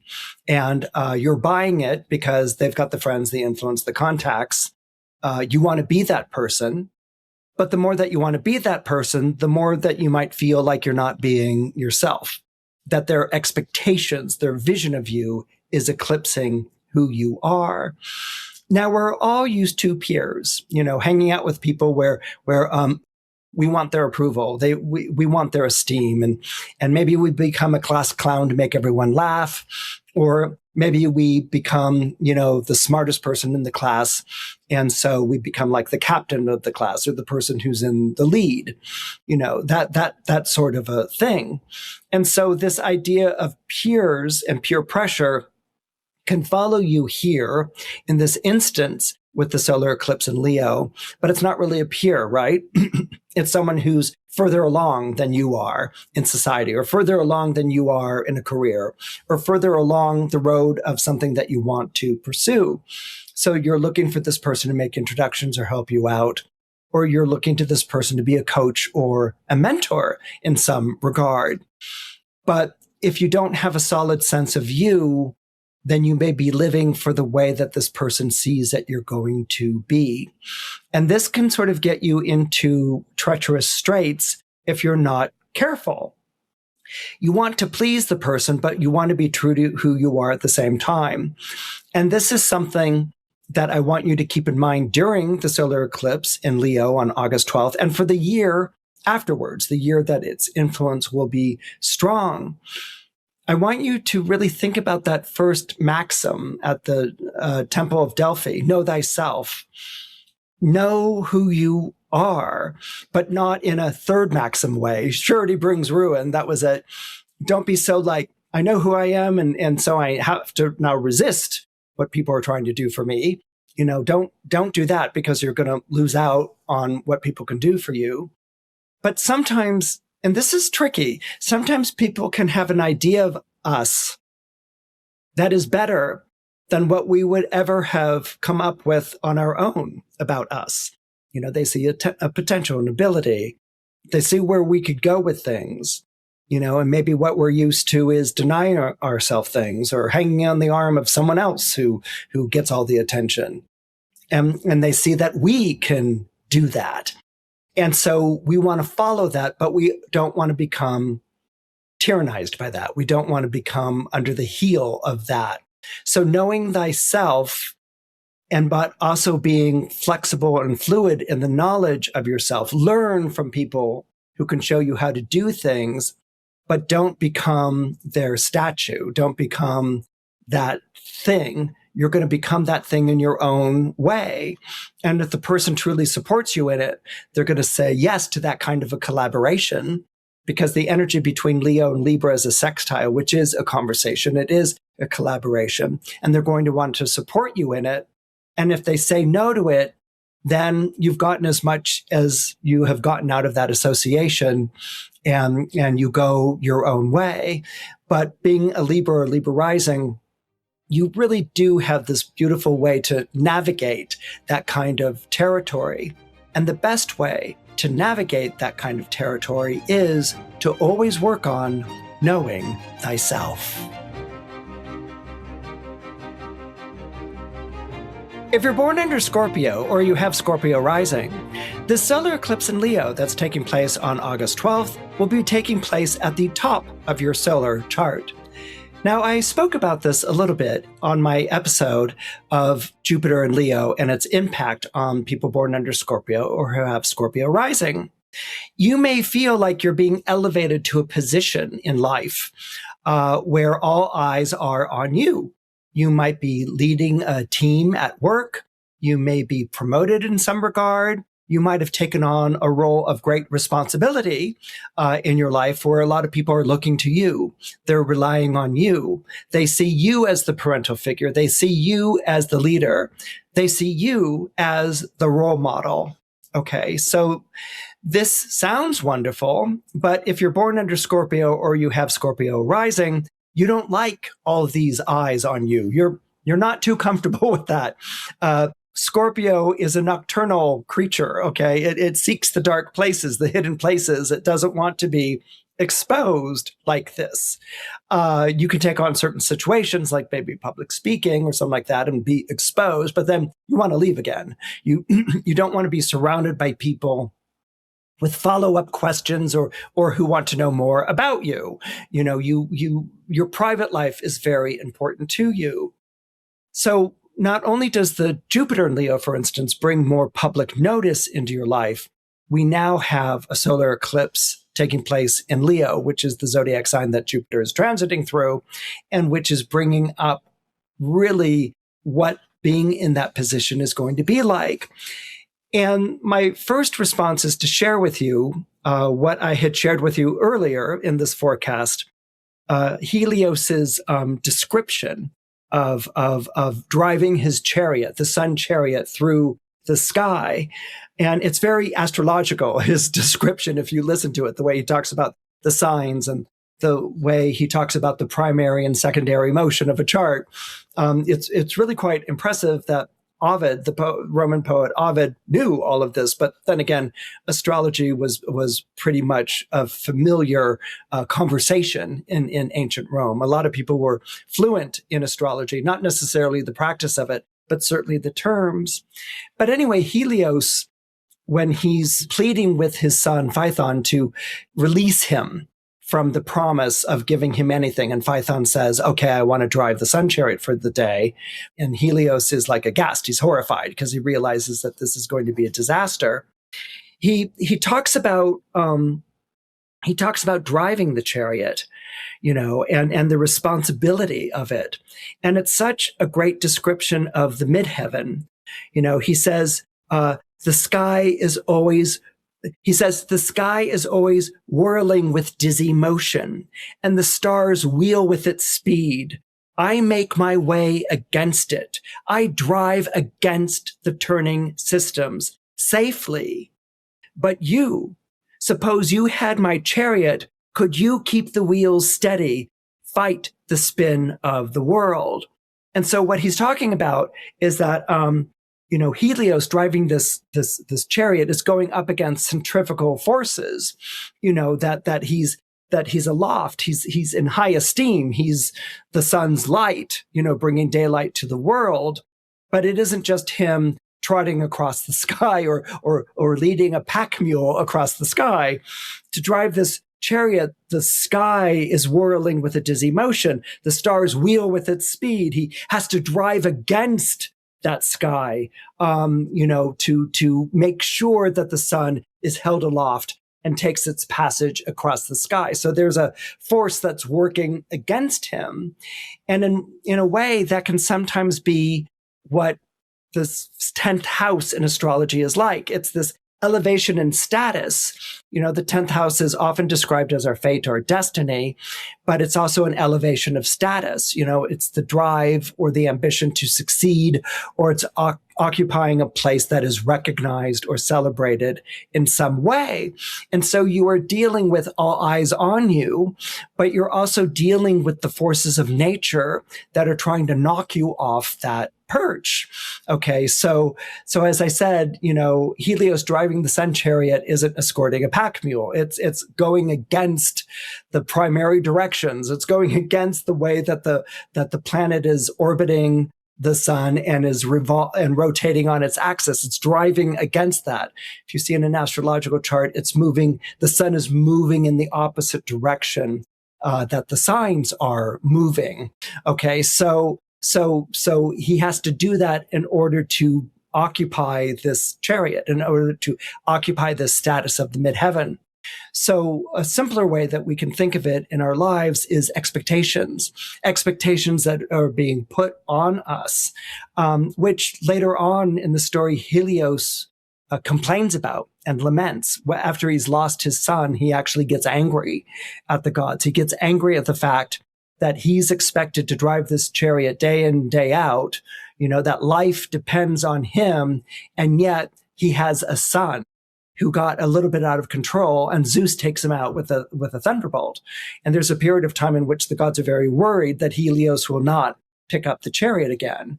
He's grief-stricken with the loss of his son, and he's furious at the gods that, he's been treated like a gear in the machine and not a god, not a person.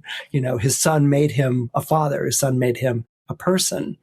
And so when we become elevated in that way, when we take on those responsibilities and when we answer those expectations, we can sometimes feel like our life is not our own, that the responsibilities outweigh what any of our personal concerns would be, that we can't make a mistake, that everything relies on what we're deciding.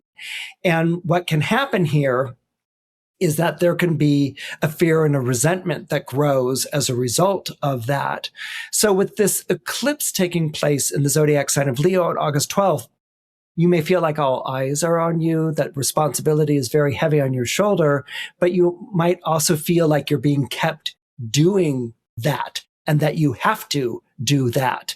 And so, as Helios says earlier in Ovid's piece, he looks at the dizzying height that he's at. And he himself, he's the sun god, but he himself has fear. Has he gone too high? Is the decline too sharp? And so you may be experiencing those fears and those anxieties right now of being held aloft, that the ride might be too hard, that the incline is too steep and the decline is too swift. And then it repeats again and again and again. And so you may be feeling a lot of those pressures right now with the eclipse. And what's important is to keep in mind the maxims of know thyself, nothing in excess, and then that third wonderful one, that surety brings ruin. What the Temple of Delphi is telling us to do is to know thyself as in, you are an ever-changing person with ever-changing needs. You're not a machine. You're not this thing that does things again and again and again. You're a person, and that matters. Nothing in excess. Don't be excessive with the expectations you levy on yourself. Don't be excessive with your performance, because that leads to performance anxiety. Be who you are, know thyself. And then that last maxim, which I find so intriguing, which is surety brings ruin. What it's saying is that the more closed-minded you are, the more that you say to yourself, this is the way it has to be. I have to do this. There are no choices. There are no options. There are no alternatives. This is it. I have to be fixed in my course. The more you are like that, the more that you risk ruination. So these maxims are really not about straitjacketing you into a position in your life. It's about remaining open and fluid. It's about remaining real. It's about remaining true to whatever anxieties or fears or apprehensions you may have with this energy coursing through your horoscope. And the more honest you are with yourself, the more loving and caring you are with yourself. And that is what's going to ensure a successful ride through the midheaven that is being described here. That's going to ensure a successful life. So what happens here is that you recognize an authority that comes from your experience. What happens here is that you recognize a mastery that you have of the reins that comes from you being able to drive that chariot. So instead of feeling like you have to sacrifice your life to these expectations, it's actually the success in you living your life. That's what makes you the radiant sun. That's what makes you the person that people want to emulate. That makes you the role model that all eyes look up to. And the more relaxed you are, rather than driven or feeling like you have to ride this course, the easier that you can hold these reins, and the more that the horses and the chariot follow you, rather than you feeling like you have to follow them. If you're born under Sagittarius, or you have Sagittarius rising, the solar eclipse in the zodiac sign of Leo is going to be ironically enlightening. Now, the reason why I say it's going to be ironically enlightening is because a solar eclipse, by definition, is when the moon moves in front of the sun and blocks out all of its light. Okay, so there's nothing particularly enlightening about a sun that is not shining in the day. In fact, there's something that could be conceivably frightening and anxiety-provoking, where the sun suddenly disappears from the light of day and becomes, and the world is plunged into darkness. This is why people regarded solar eclipses in ancient times as being portents of something dark or of evil or doom.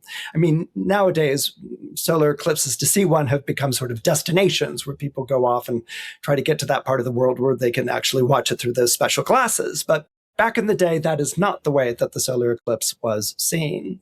But in any case, getting back to this solar eclipse, it's ironically enlightening for you. Now, the reason why I say that is because the solar eclipse is taking place in the zodiac sign of Leo. And Leo is a fire sign, just like Sagittarius is a fire sign. Okay. And when you have a planet in another sign that shares the same element as you, that is called a trine.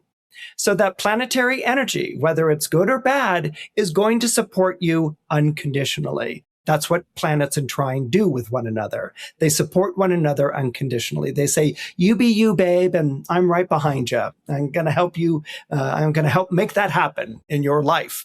Okay, so here we have the solar eclipse in that part of your solar chart that is called the ninth house. So this is about basically the way you go out into the world, or maybe even more what you're looking for out in the world. The ninth house was associated to higher education, long journeys, spiritual quests and religions, and even government. Okay, so basically what that all essentially added up to was that the ninth house was associated to the way that you see the world. It's a worldview. You can have a worldview that is philosophical, a worldview that can be cultural or religious, a worldview that might be political. And you can want to go out into the world to view it for yourself.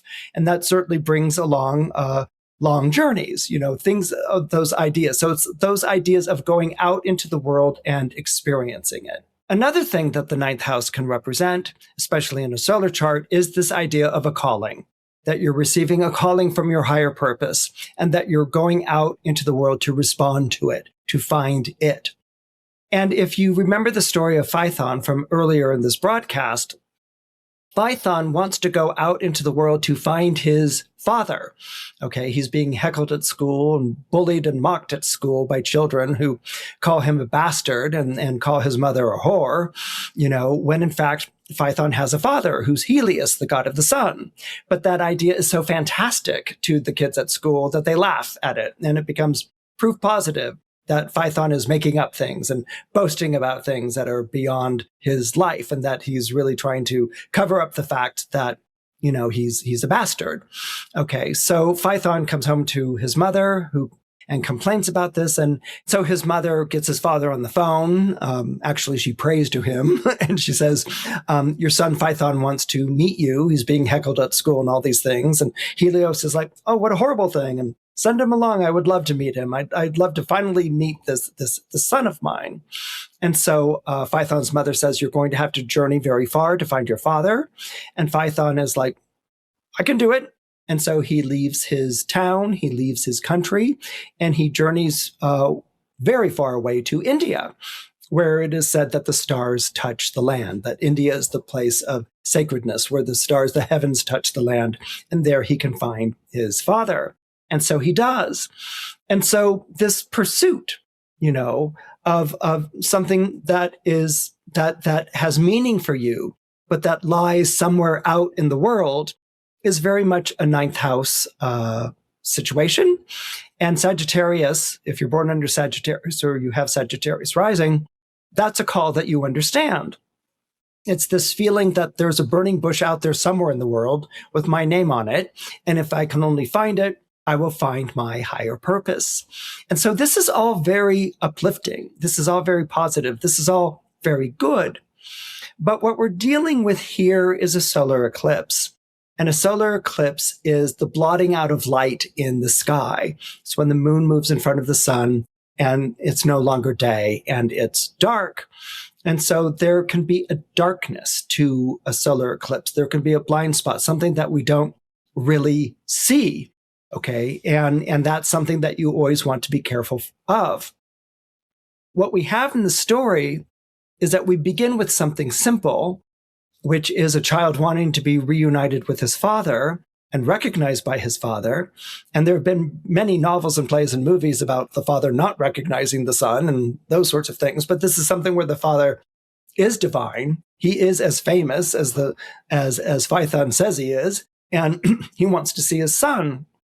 But it's in that moment when he sees his son that the father's exuberance and happiness of being reunited with his son, he foolishly offers his son a wish, and his son is too immature to understand what he's asking for. And so it's in that moment that his father, in wanting to show his love for his son, has condemned him because his son wants to drive the chariot. And this is something that no mortal can do, much less a 12 or a 13-year-old kid.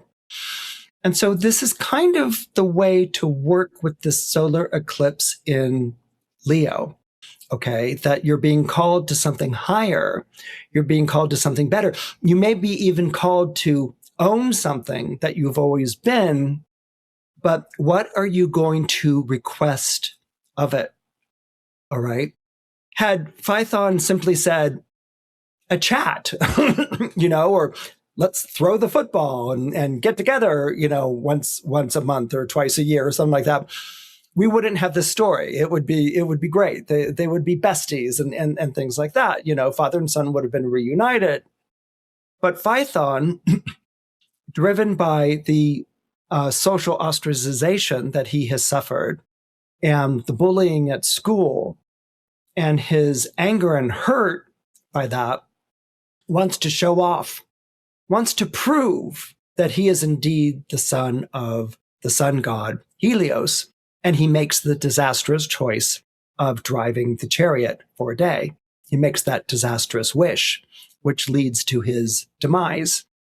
And so there's a little bit of a careful what you wish for here, but I don't think it's that prohibitive. I think it's more like your higher purpose is calling you, all right? You're going to go and find yourself by heeding this higher purpose, but you're not a blank slate. What are you bringing to your higher purpose and the discovery of your higher purpose? Is it past baggage? Is it wanting to get back at? Is it wanting to prove yourself? Is it wanting to show off? We don't answer a call to a higher purpose and leave behind our past and everything we are. We bring all of that with us, and that's going to color our relationship to our higher purpose and how we embrace it, how we understand it, how we practice it in our life. And so this isn't really like shed all of those things, but it really goes back to that maxim from the Delphic temple, which is know thyself. Know what your motivations are, know what you want, know what you're looking for. And that's what I mean by ironically enlightening. I'm supposed to know what I'm looking for. The idea is that I don't know what I want and I'm looking for it. But there's a part of you that will know it when you find it. And that's what I mean by know what you're looking for. When we go and answer a higher purpose, we're not a blank slate. Like I said, we are looking for fulfillment, or at least an evolution of ourselves to another place. But in order to become that, we have to know what we're bringing to the table, and we cannot be fixed in what we want, which is the third maxim. Don't be fixed in what you want, because that can bring ruin. Surety can bring ruin, and it's Phaethon's refusal to change his request that he basically, turns his father into the instrument of his own destruction, and all of his father's ability to talk him out of it, or to be the good parent, or to be the guiding figure, falls on deaf ears, because that's the only thing that has filled Phaethon's head.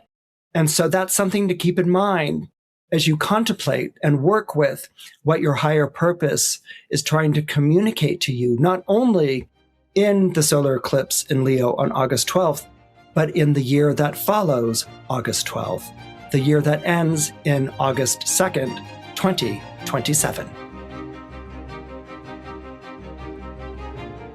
If you're born under Capricorn, or you have Capricorn rising, This solar eclipse in Leo will be taking place at a very sensitive angle of your own horoscope. What it's going to do is that it's going to bring up a lot of feelings and issues that are connected to your father, and especially your father's connection to finances. Now, there's a reason for all of that. Leo is one of the 3 zodiac signs of the father, and finances, and especially an emotional history with finances, is very much symbolized by the 8th house in the solar horoscope.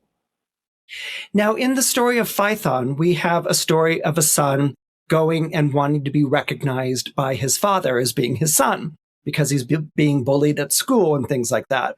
And that's something that as a Capricorn or Capricorn rising, you probably do understand. Going and looking for a father who maybe wasn't there, or a father who wasn't around, or a father who might have been too busy for you. And so though that might be a part of the story that you really resonate with, that you really get, that you really understand. And the reunion between the two of them is almost like a Capricornian fantasy, to be acknowledged and reunited with a father who is glorious and larger than life, and who wants to see you and wants to hold you and wants to embrace you and wants to recognize you as their child. This is something that really speaks to the Capricornian heart, where the Capricorn often in their childhood felt neglected or ignored, or even took on tremendous adult responsibilities because of the absence of a parent. That might have been an absence of a father or an absence of the mother.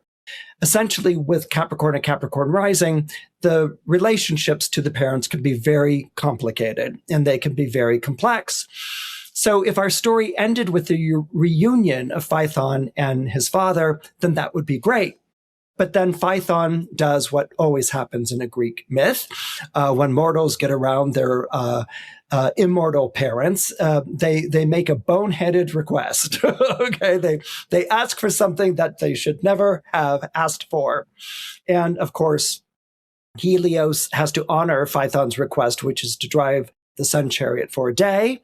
And so he has to absolutely honor that. Now, as a Capricorn rising, you would never have asked for something so stupid as that. You would have taken the gold or silver that Helios was offering, or the fancy Indian wardrobe that would show that you're exotic and royal. I mean, you would have totally been into all of those things. Going and driving the chariot would never have occurred to you. That just would have seemed so reckless and stupid. And like, who goes and asks to drive a sun chariot? You're more into, enjoying this reunion and being with a parent, who hadn't recognized you before. In fact, as a Capricorn or a Capricorn rising, you would have erred on the side of fear and caution. Okay, you would have been very careful about what was taking place here. But that's kind of involved in the story as well, believe it or not. With that solar horoscope taking place in that part of your solar chart that deals with your emotional relationship to money, and more particularly with your fears and anxieties around money, okay, this is going to set up a really interesting situation with you, especially when coupled with Jupiter moving through this same house. Essentially, what the stars are trying to show you is that you have access to this money. You have access to living a fully realized life. You have access to claiming your inheritance of divinity, of becoming the person that you were always meant to be, of shining in your own way, in a very leonine way. But Capricorns aren't so quick to give up their Saturn, okay, which is the ruling planet. They're not so quick to embrace that. They're not so quick to trust that. And so what you might be experiencing in your life right now is that you're on the verge of taking a step up, of perhaps making more money or receiving more renown or more recognition. And maybe the thing that you need to do is to invest money in this. And this is where you might find yourself stopping short. That sense of scarcity that is so well known to the winter signs. The winter signs are Capricorn, Aquarius, and Pisces. That sense of scarcity is making you stop. That sense of caution or fear or an anxiety isn't trusting in this glorious future that's being opened up here in front of you. And so you may balk. You may even go in the opposite direction. And this is something that might be very much associated with the solar eclipse that's taking place in Leo on August 12th. You may be asking yourself, well, where's the guarantee? I see the promise, I see the richness of the reward. We're all talking about it, but where's the guarantee? Where's the proof? So in a way, you're kind of doing what Phaethon is doing, but in a different way. Phaethon wants to prove that he is the son of Helios, and he's going to prove it by driving the chariot, the sun chariot. You want proof that the future is as golden as it appears, and you might sort of take a kind of show me attitude about it. You might be, looking for the guarantee. You might be looking for the shortcoming, the technicality that's going to trip you up.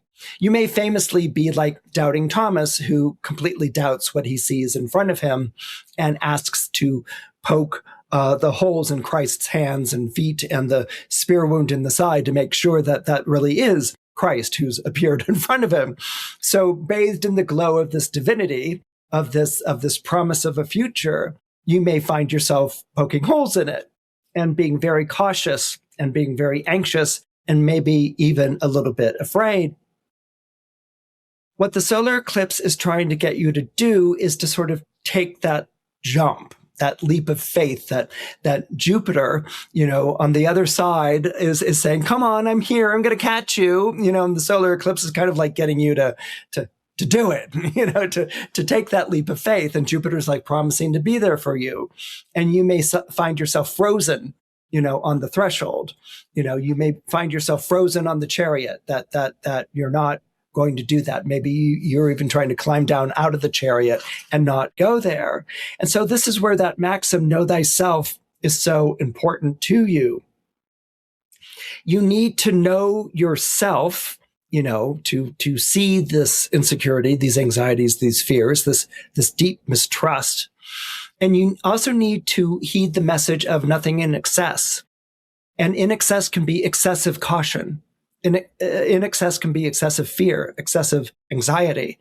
That's too much in excess, and maybe that excess needs to be moderated by belief, by optimism, by rushing into the welcoming arms of your future, which may be based on hope and the possibility of something happening. I mean, without faith and belief, you're not going to move towards this. And faith and belief isn't based on poking holes in the hands and the feet.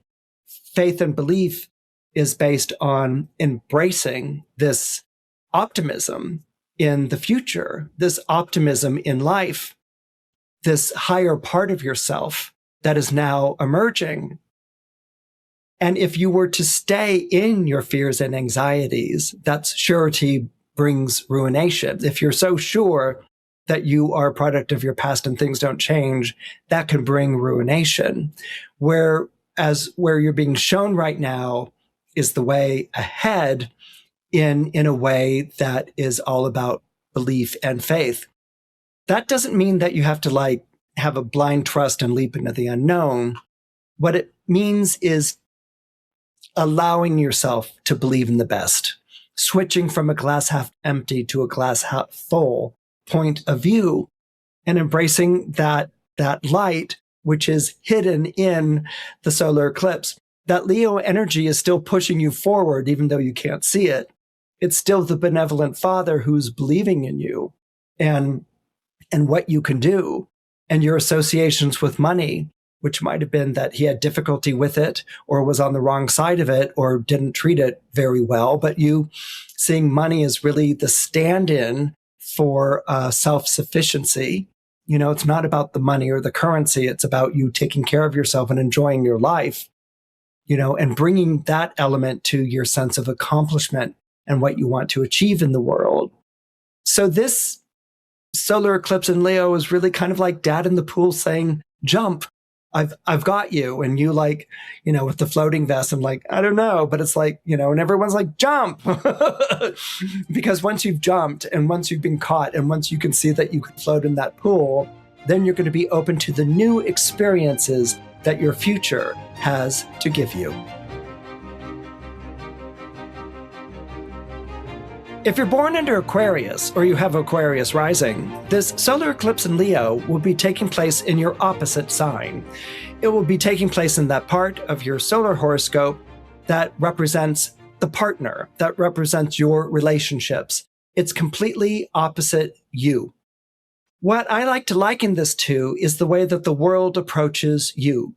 We all talk about the ascendant, the rising sign, as being the way that you approach the world, how you show up.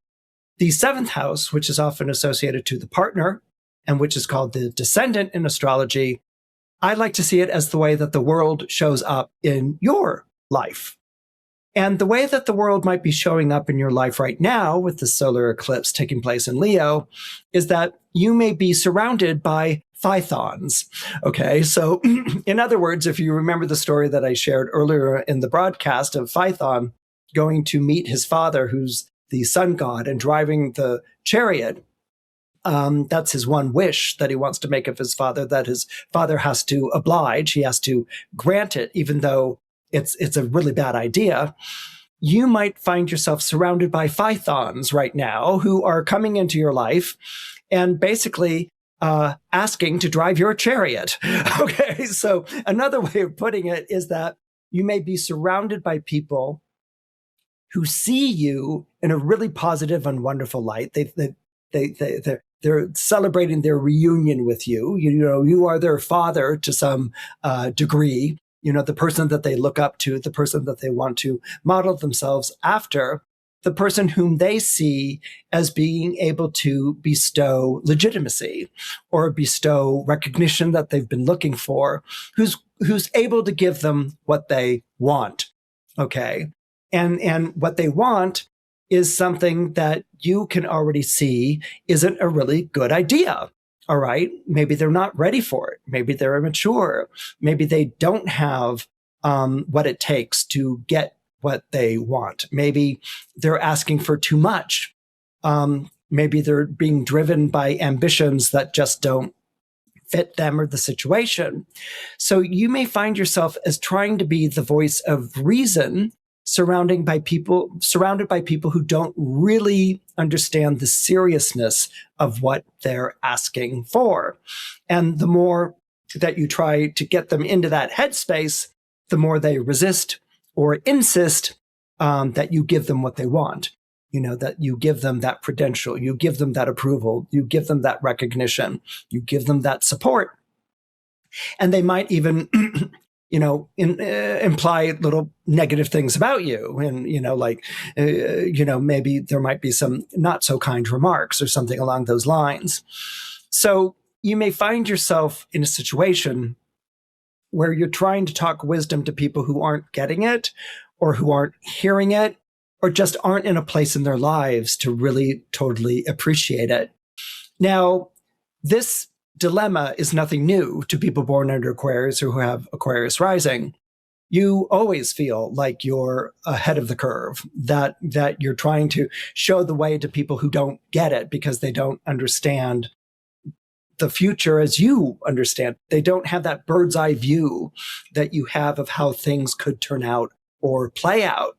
And so that's something that's an ongoing frustration with people born under the zodiac sign of Aquarius. And that's going to become even more so with this solar eclipse. But I think if you talk to them in a headspace of know thyself, of nothing in excess, and that surety brings ruin, or rather overconfidence, or that being closed to any sort of option or alternative is counterproductive, then you might find people really understanding what you're saying. So I think what's really important is that you have to sort of separate wanting the best for people coming into your life right now from being able to give them the best advice, okay? Helios, the sun god, could kick himself for having been so overwhelmed with joy at seeing his son that he says, I'll give you anything you want. And then he realizes what a mistake that was to make. It's not what you say to a 12 or a 13-year-old boy. And it's also not what you say to a mortal.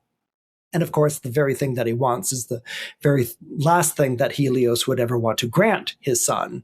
He's the son, he's the giver of life, and he knows that driving the chariot will wind up in Phaethon's demise. So the thing is, you have to sort of separate wanting to please people from the information they need to hear. Okay. And you can be that welcoming father, you can be that welcoming role model, and you can show people how they can do it for themselves. But you also have to be the very far-seeing Aquarius or Aquarius rising.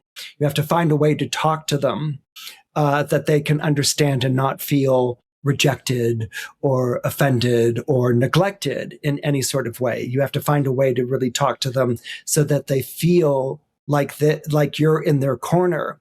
And so it can't be a reprimand. It can't be a life lecture. You have to find a way to redirect their hopes and their expectations in a way that is good for them, okay, but doesn't put them in a detriment.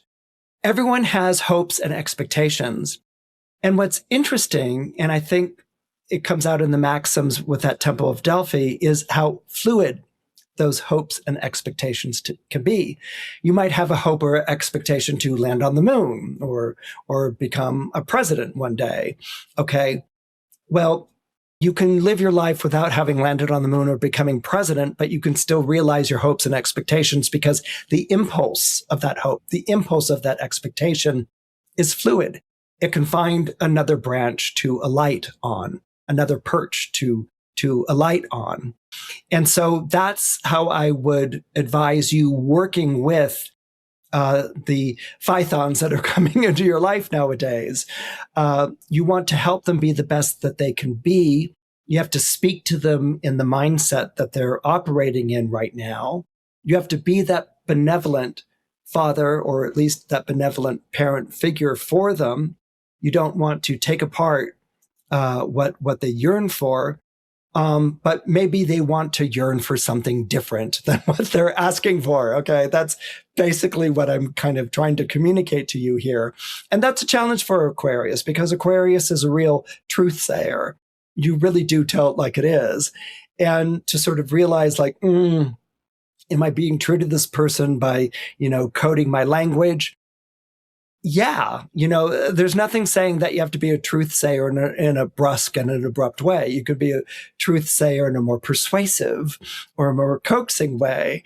And I think that if you adopt this mindset, then you'll find that life after this solar eclipse in Leo, the energy is with you for a year, will become much more favorable, much more comfortable for you. And you'll actually see people heed your advice rather than ignore it. If you're born under Pisces, or you have Pisces rising, the solar eclipse in Leo is going to be a bit problematic for you. Now, it's not going to be problematic in the sense of like a test or a challenge or a great disappointment that's waiting to happen. It's not going to be problematic in that way.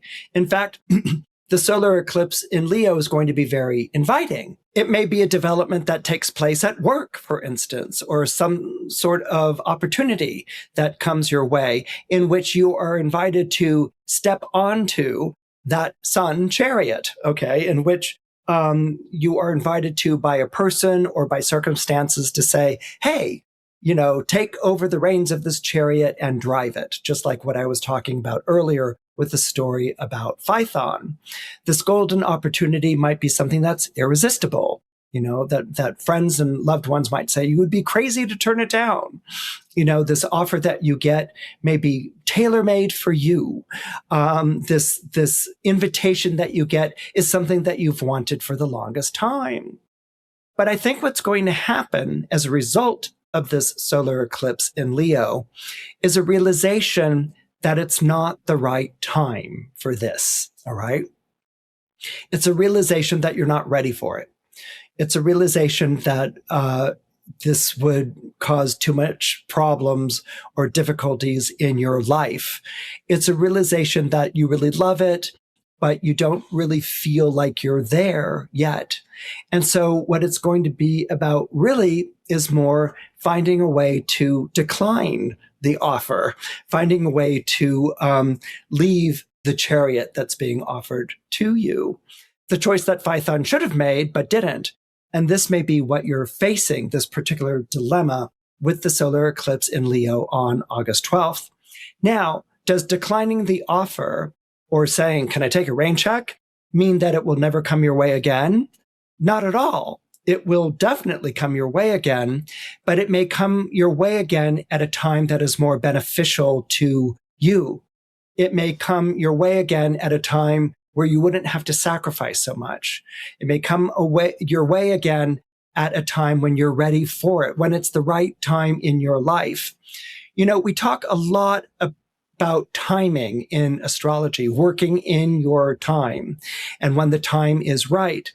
Too often astrology is portrayed as fate, you know, that this is your future and you know, you're going to have a good future or a bad future, or deal with it or don't deal with it, or, you know, rise to the occasion of yourself or run as fast as you can in the opposite direction, you know, and there's this feeling of fate as time being imposed on the chart, you know, that it's now or never, or do this or forget about it, or, you know, you're on the brink of making a decision that's going to ruin your life. I mean, it's echoed in the way that people talk to us, or maybe even at times that we've spoken to someone. But astrology and the beauty of an astrological chart is that it's all about the timing, and it's finding the timing that's favorable to you. Now, sometimes we can actually plot that as a course, you know, by getting a consultation, and we figure out where the stars are aligned really great, and that's wonderful. But that doesn't happen all the time. A lot of times we have to accept that the time wasn't right because of certain planetary aspects and what we're experiencing in our life. Now, does that mean that it's gone, that it's a disappointment, that it's the thing that could have been that never will be? Not at all. You know, life is not that scrimpy. Life is not that kind of like, you know, now or never. Life isn't like that. Human beings are like that. But life isn't like that. And I think there can be great wisdom in turning down something that you don't feel you're ready for, or you don't feel is the right time.